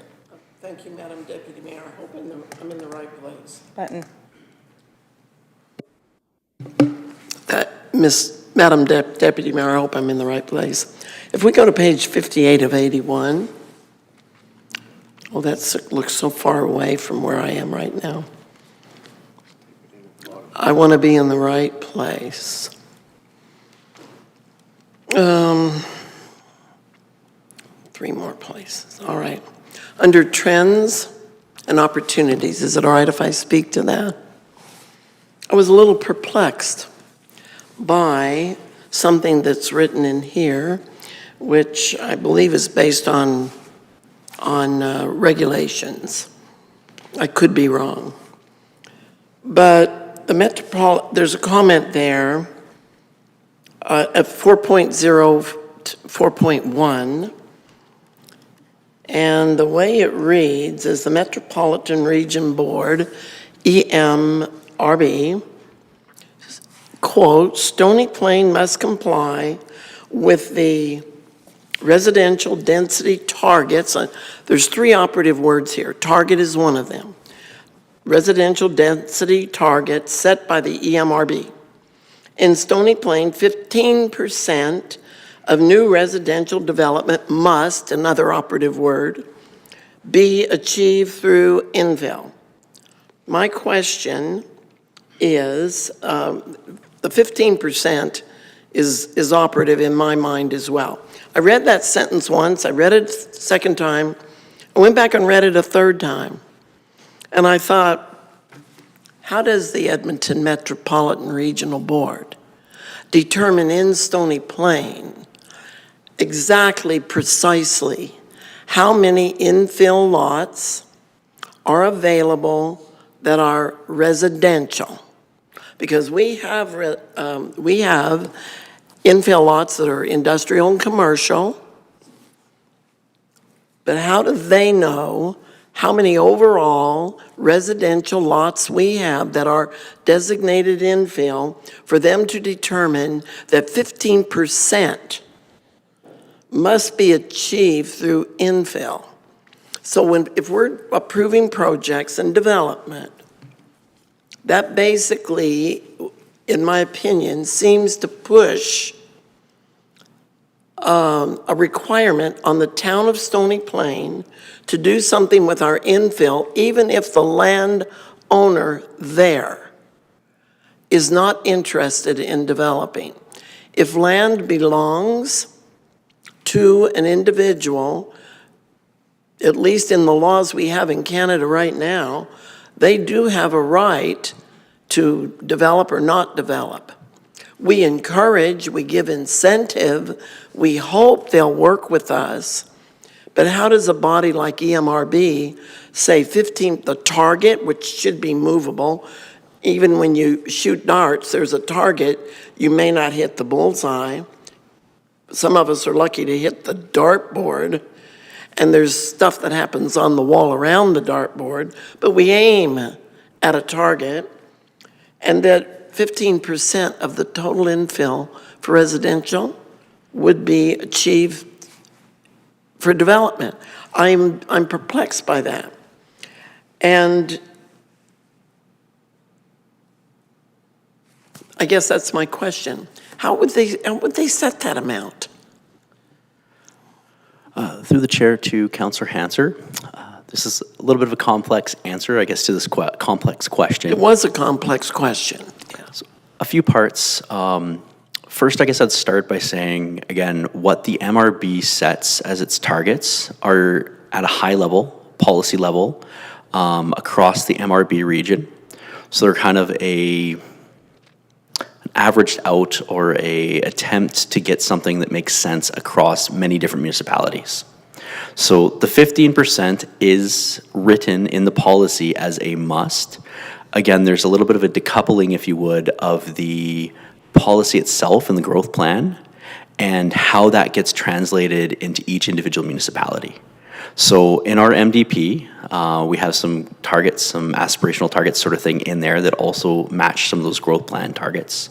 The intention here, again, is that we are aiming, I do like the terminology I believe you used, I wouldn't take these as cut and dry as the must being it will happen as much as we are aiming for it to happen. And again, this is done, I guess the best way I can explain it is they do monitor when we do the MDP, area structure plans, area redevelopment plans, and they're looking for this, broadly speaking, that we are encouraging infill in our old town, for example. The MDP, again, has policies that speak to infill policy, and that we are aiming towards that 15% goal as our other municipalities in there. So we're mandated to do that. But again, the way that this is going to be, if you would, enforced or observed is through the approval of the MRB of area structure plans and other statutory plans. So I don't know if that fully answers it, but again, it's a little bit nebulous in terms of how it is. I would just add that there are some like tracking and like GIS related data that the MRB is asking municipalities to start tracking. Again, this is kind of in the infancy in terms of when we provide it, how it's provided. Again, the complexity of different municipalities having different capacities to track this, different software and ability to do this prevents some of this being, I guess, more straightforward as well. Okay, Madam Deputy Mayor, may I reply to that? I will, but I also got some more information for you in regards to why EMRB gets to set the targets, and it's because the provincial government mandates EMRB to set the target. Okay, so thank you, and I gather somebody texted you. Okay, I'll accept that.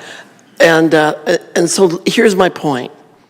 You, if I may, Madam Deputy Mayor, through you to our manager of planning, Mr. Dibble, you said that much better than the language that is written in this document. You said it much better than perhaps it came down from EMRB. A target is not set, it's a goal. 15% could be movable, except that they attach the word must. And it says in Stony Plain. So I wouldn't think, even though they may have used other municipalities to arrive at the 15%, it says in Stony Plain. So my point is, we can do everything we can, certainly on growth and commerce, economic development. That department is doing a good job identifying, with help of planning, all of these lots, and we're moving in the direction of trying to encourage development. But honestly, that sounded terribly constricting. If we pass this document, we're agreeing to that. And I still think when you have to take a paragraph like that and then explain away the mandate by saying it's our goal, we encourage, it's what we want to see happen, that all sounds much more workable, but I don't think it takes away the sting of we must. So I'm interested to see if anybody else on council has any concern about this, or is this going to be one of those documents that we go, yes, there's a lot of pages here, we accept it, I suppose, for information. At some point, we'll be implementing, or it's already implemented, and we're just getting an update. But one way or another, when we do that here in council, we are accepting that that is also our goal and that we must. And that's a hard pill for me to swallow because we're not the landowner of all these lots. Thank you, Councillor Hansard. Before I go to you, Councillor Laurie, I have another message.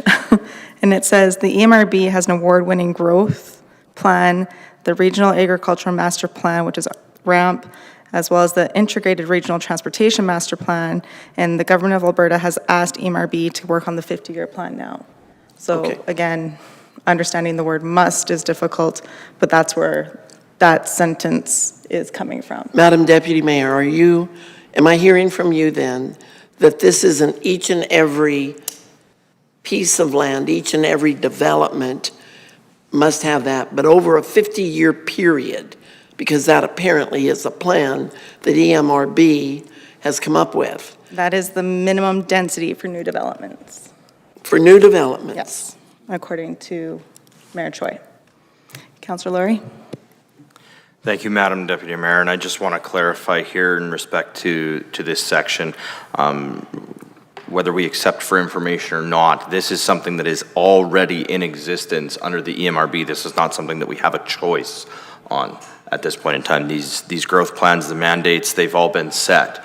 And as was mentioned, anytime new area structure plans, et cetera, come online, they have to go through a process at EMRB to be approved and adopted there before we can move forward with them.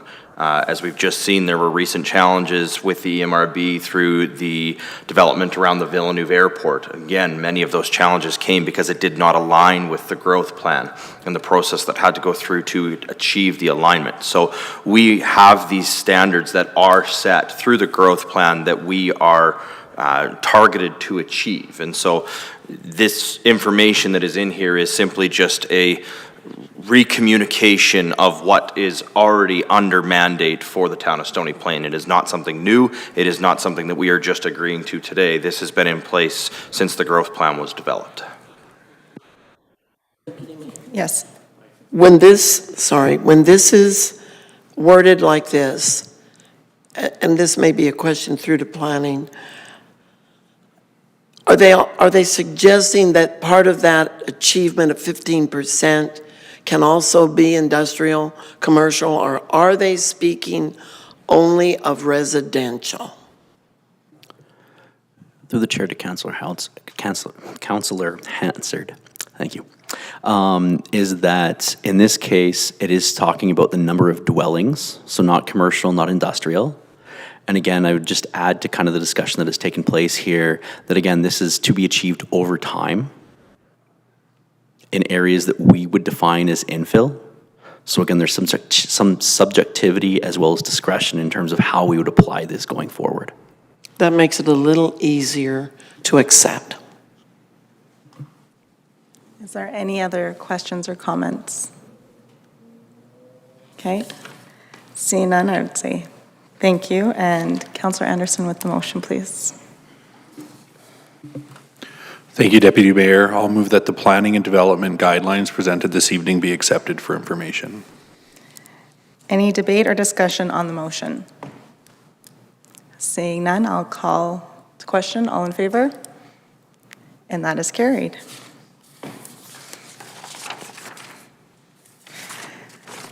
Moving on to agenda item 7, council discussion. Councillor Meyer?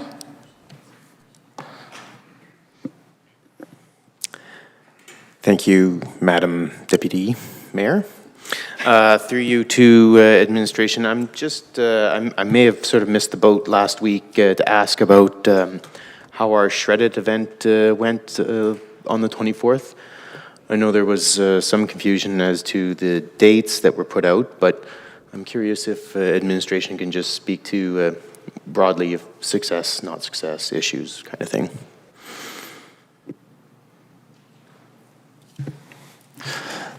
Through Deputy Mayor to Councillor Meyer, the Shred event did occur. I heard no, specific news on it. I don't have any stats or figures here, but I'm happy to go get the participation levels if what I can get from staff, if that's what you're asking. That would be fine. Thank you.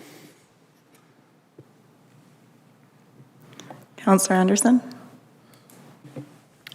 Thank you, Deputy Mayor. I just want to follow up on the provincial information item that was released last week, and that was the announcement of government funding in the amount of $1.7 million to subsidize low-income transit passes in the province.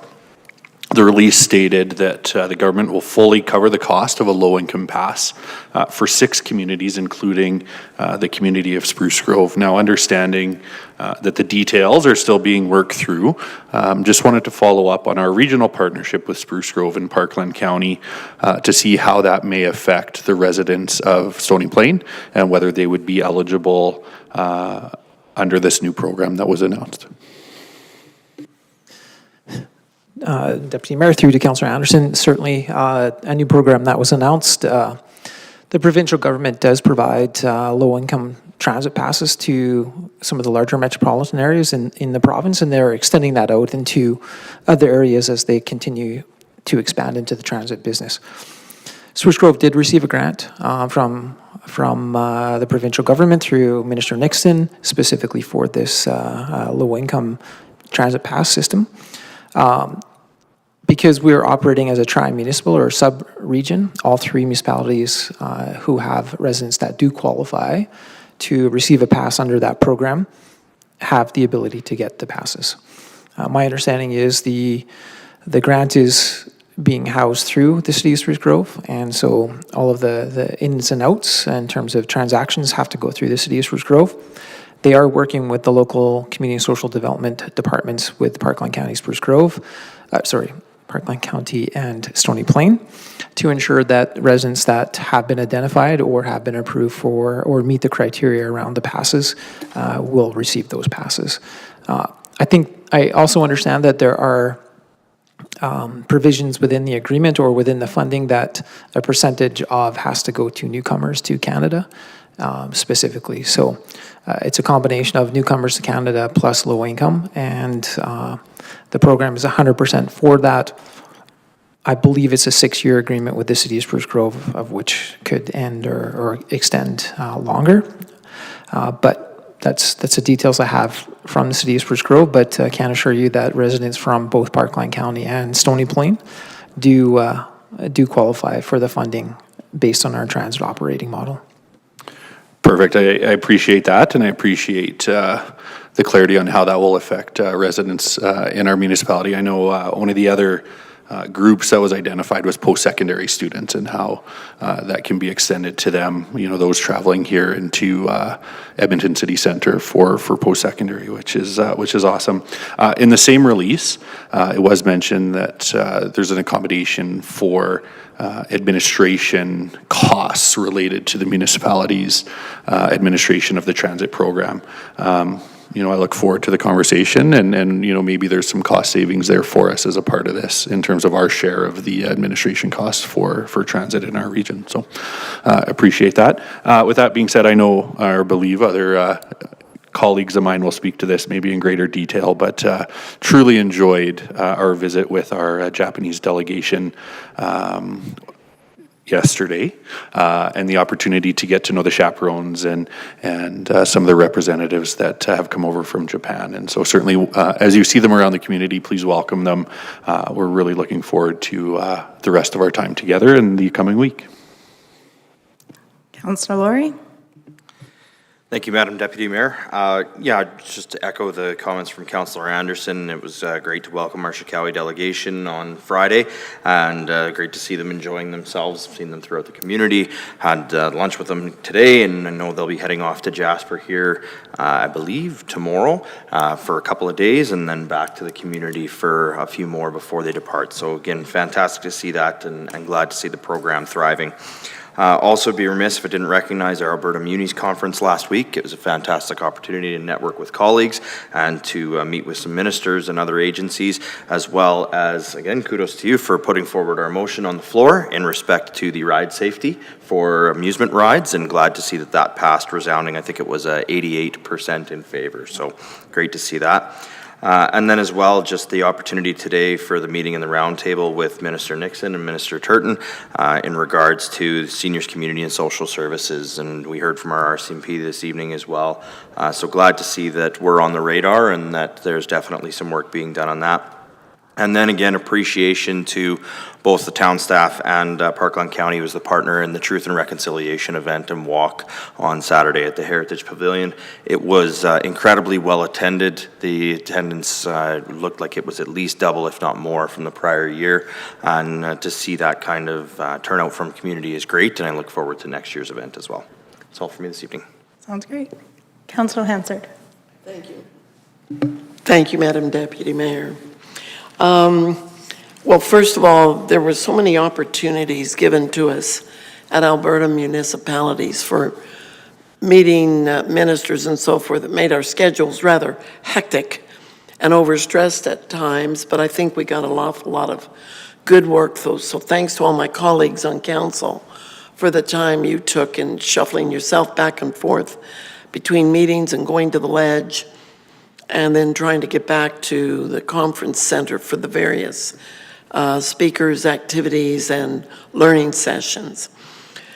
One of my favorite meetings was actually with TELUS. And we had what I thought was a meaningful meeting with TELUS, and brought a lot of issues forward to them, the fiber optic, the condition of the TELUS boxes around town.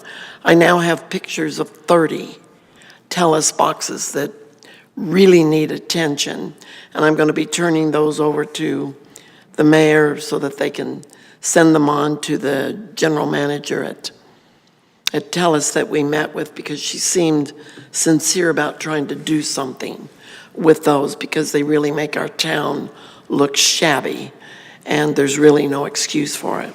But she seemed to hear us on that.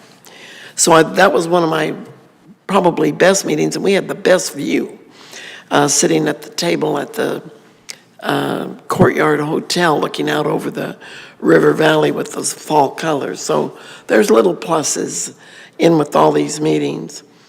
I wanted to bring to admin's attention the condition of the garden at the former library location. That is a property that belongs to the town.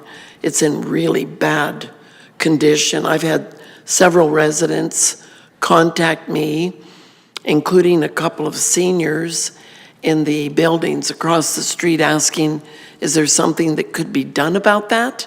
Because they actually used to like to take walks and go over and sit. I believe there's a bench in that garden that they would sit and visit. Now, I realize we're coming into fall, but that little garden, it's not very big, needs to be trimmed back and cleaned up a bit, and it would be wonderful if that could be looked after. Everybody in town knows that's our property, so we ought to do something about it. The other thing that I wanted to sort of put in front of council for thought, admin too, is I would like to see us be able to move when we have things that we accept for information. The RCMP update is not one of those reports. We don't really have an action item there. But there are many, many things that we accept for information, and I think we're missing from administration a suggestion, and it might be maybe a good idea not to give us a suggestion, because then you put yourself into a time frame, clock ticking for something else that administration has to do. But I would love to see, where appropriate, not every single one of these items that come to us for information, an action step, that we refer this back to administration to return with a plan by June of 2024, options or a plan for action, so that we can actually stop taking all these reports and parking them on a shelf. And I know, I mean, if I was in our staff and admin, especially management position, I wouldn't necessarily want another homework assignment or term paper equivalent to be written on every single thing that comes for information. But there are so many things that we could add as suggested implementation request or strategy, or for information or a report to come back on options, so that council could make an intelligent decision, have enough information to make intelligent decisions to actually put some of these things into action, instead of just parking all of that information until somewhere down the line it strikes somebody that we've got this piece of information stored here that we ought to be drawing on. And I know when we had the vandalism action, the vandalism strategy committee that I sat on, I actually chaired that.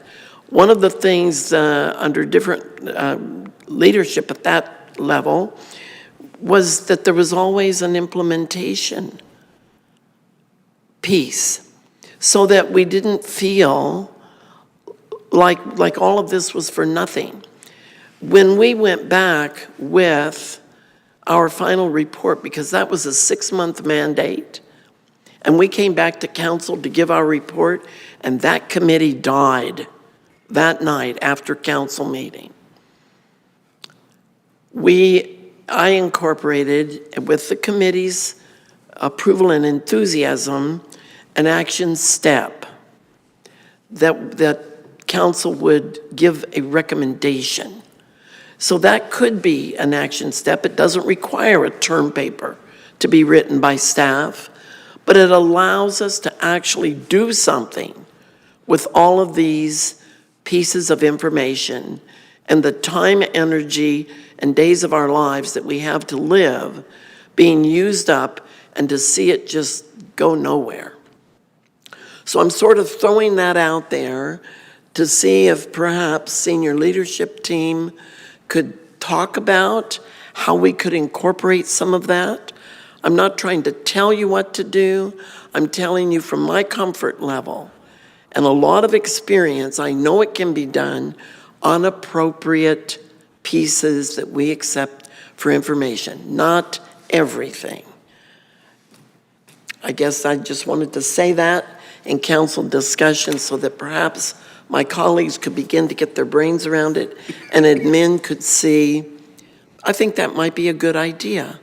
Because I know you don't want to see us just accept things for information and never do anything about it. And I will tell you, I get some comments made to me by the public in various places. It is time to start putting some of this stuff that council discusses into action. So it's not just this councilor, it's our public. And I know they must be talking to other councilors. They want to see some things take place that tell them that we really do care about things that have come forward. Thank you. Deputy Mayor? Yes, I can offer just some comments on behalf of administration. Thank you, Councillor Hansard, for your comments and for your feedback with regards to these items that are presented for, except for information. Certainly some thought for administration to consider, so much appreciated. Couple of thoughts that just popped into my head as I was listening to you, and my time in sometimes observing and presenting items that are put before council. One of the things that I observe, and I think as administration we have evolved in terms of how we are presenting to council and to the public. You know, there's varying degrees, of course, complexity of different items that we are presenting to council. However, regardless of that, what we have attempted to do over time is, within those plans that are being presented to council for information, is present an action plan within those documents that council is accepting for information. So there is an intent to be held accountable to that action plan. Those action plans often have timelines associated with them. They often, in some degrees, require resources to implement, and they also, on occasion, require collaboration with other partners or stakeholders. So there can be some nuances to the sequencing out of those action plans. To a degree, I would say that all of those planning documents that are presented to council for information have an organic life to them and are brought forward for review and consideration through a couple of things. The quarterly reports that are presented to council that speak to, you know, steps that might be taken or administrative implementation of those documents. The other piece of it, of course, is our annual corporate plan, where we allocate resources to specifically support the implementation where resources are required.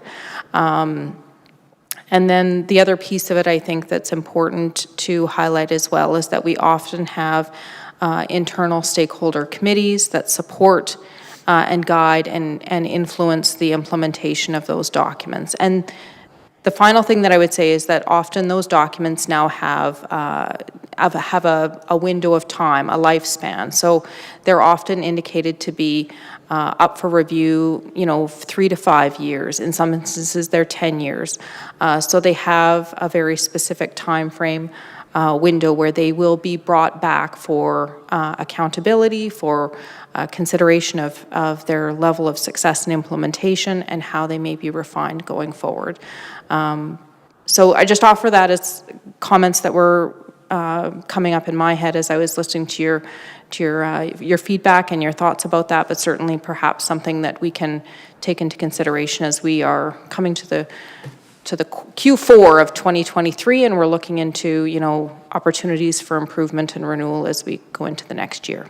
Thank you, Deputy Mayor. Thank you. Thank you. And Councillor Palechko. Yes, thank you, Madam Deputy Mayor. Tough act to follow, everybody talking about all the things that they've done. It was great to see as many councillors able to take in AM as they take in. It's important that we take in those conventions and stuff like that. It's not just an opportunity for us to get out of our community, but it's an opportunity to learn about what is happening in all communities, which brings us a much better knowledge base.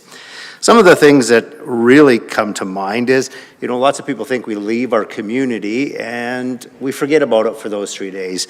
But really, at the end of the day, there was a couple of things that still went on within our community. We had the unveiling of a mural, and we had a grand opening of a business again here in our community. So it's not that we've left the community, it's we're still part of it, and administration does a great job in keeping council in the know of what needs to be going on.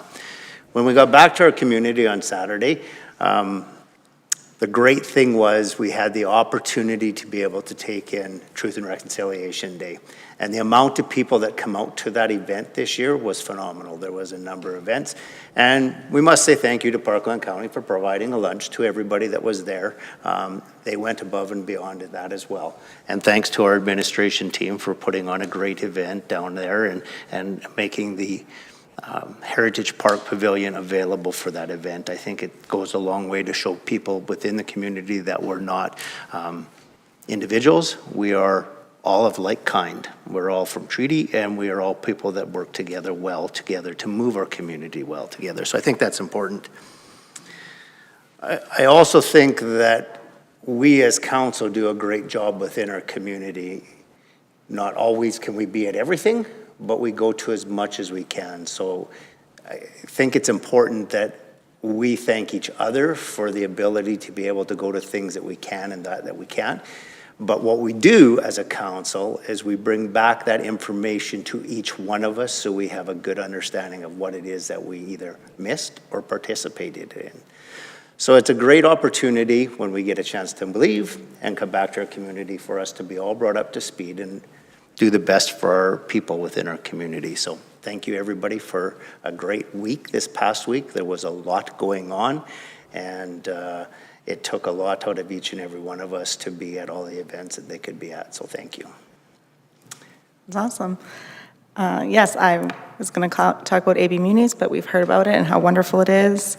I have to echo your statements, Councillor Pletchko, in regards to the events that we were not able to attend. I had a family thing to deal with on Saturday, so I was not able to attend our Truth and Reconciliation event, but I was able to see the pictures and hear wonderful things. So it is muchly appreciated that we do collaborate so well as a team. I would just like some clarification from Amin, if possible. There was a post on Facebook today in regards to the Walking Dead house and how the town is taking that over. If we could get some more clarification in regards to that to share with our residents, that would be great.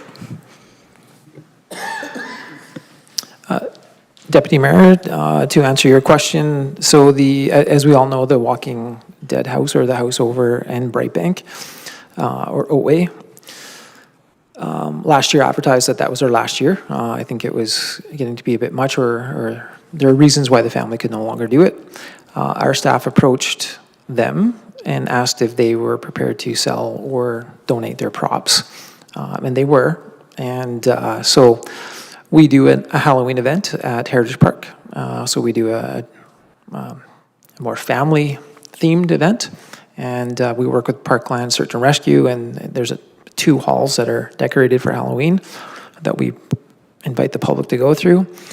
So with the props that were donated or purchased, the intention is to do a scarier element for that particular evening. So we don't have a house anywhere in town where we're planning to put up Walking Dead similar to what we saw on that particular roadway, but we do intend to use the props in a similar fashion to provide a bit more of a scarier opportunity for people to walk through a haunted element, in addition to what we currently do down at Heritage Park for that particular weekend event.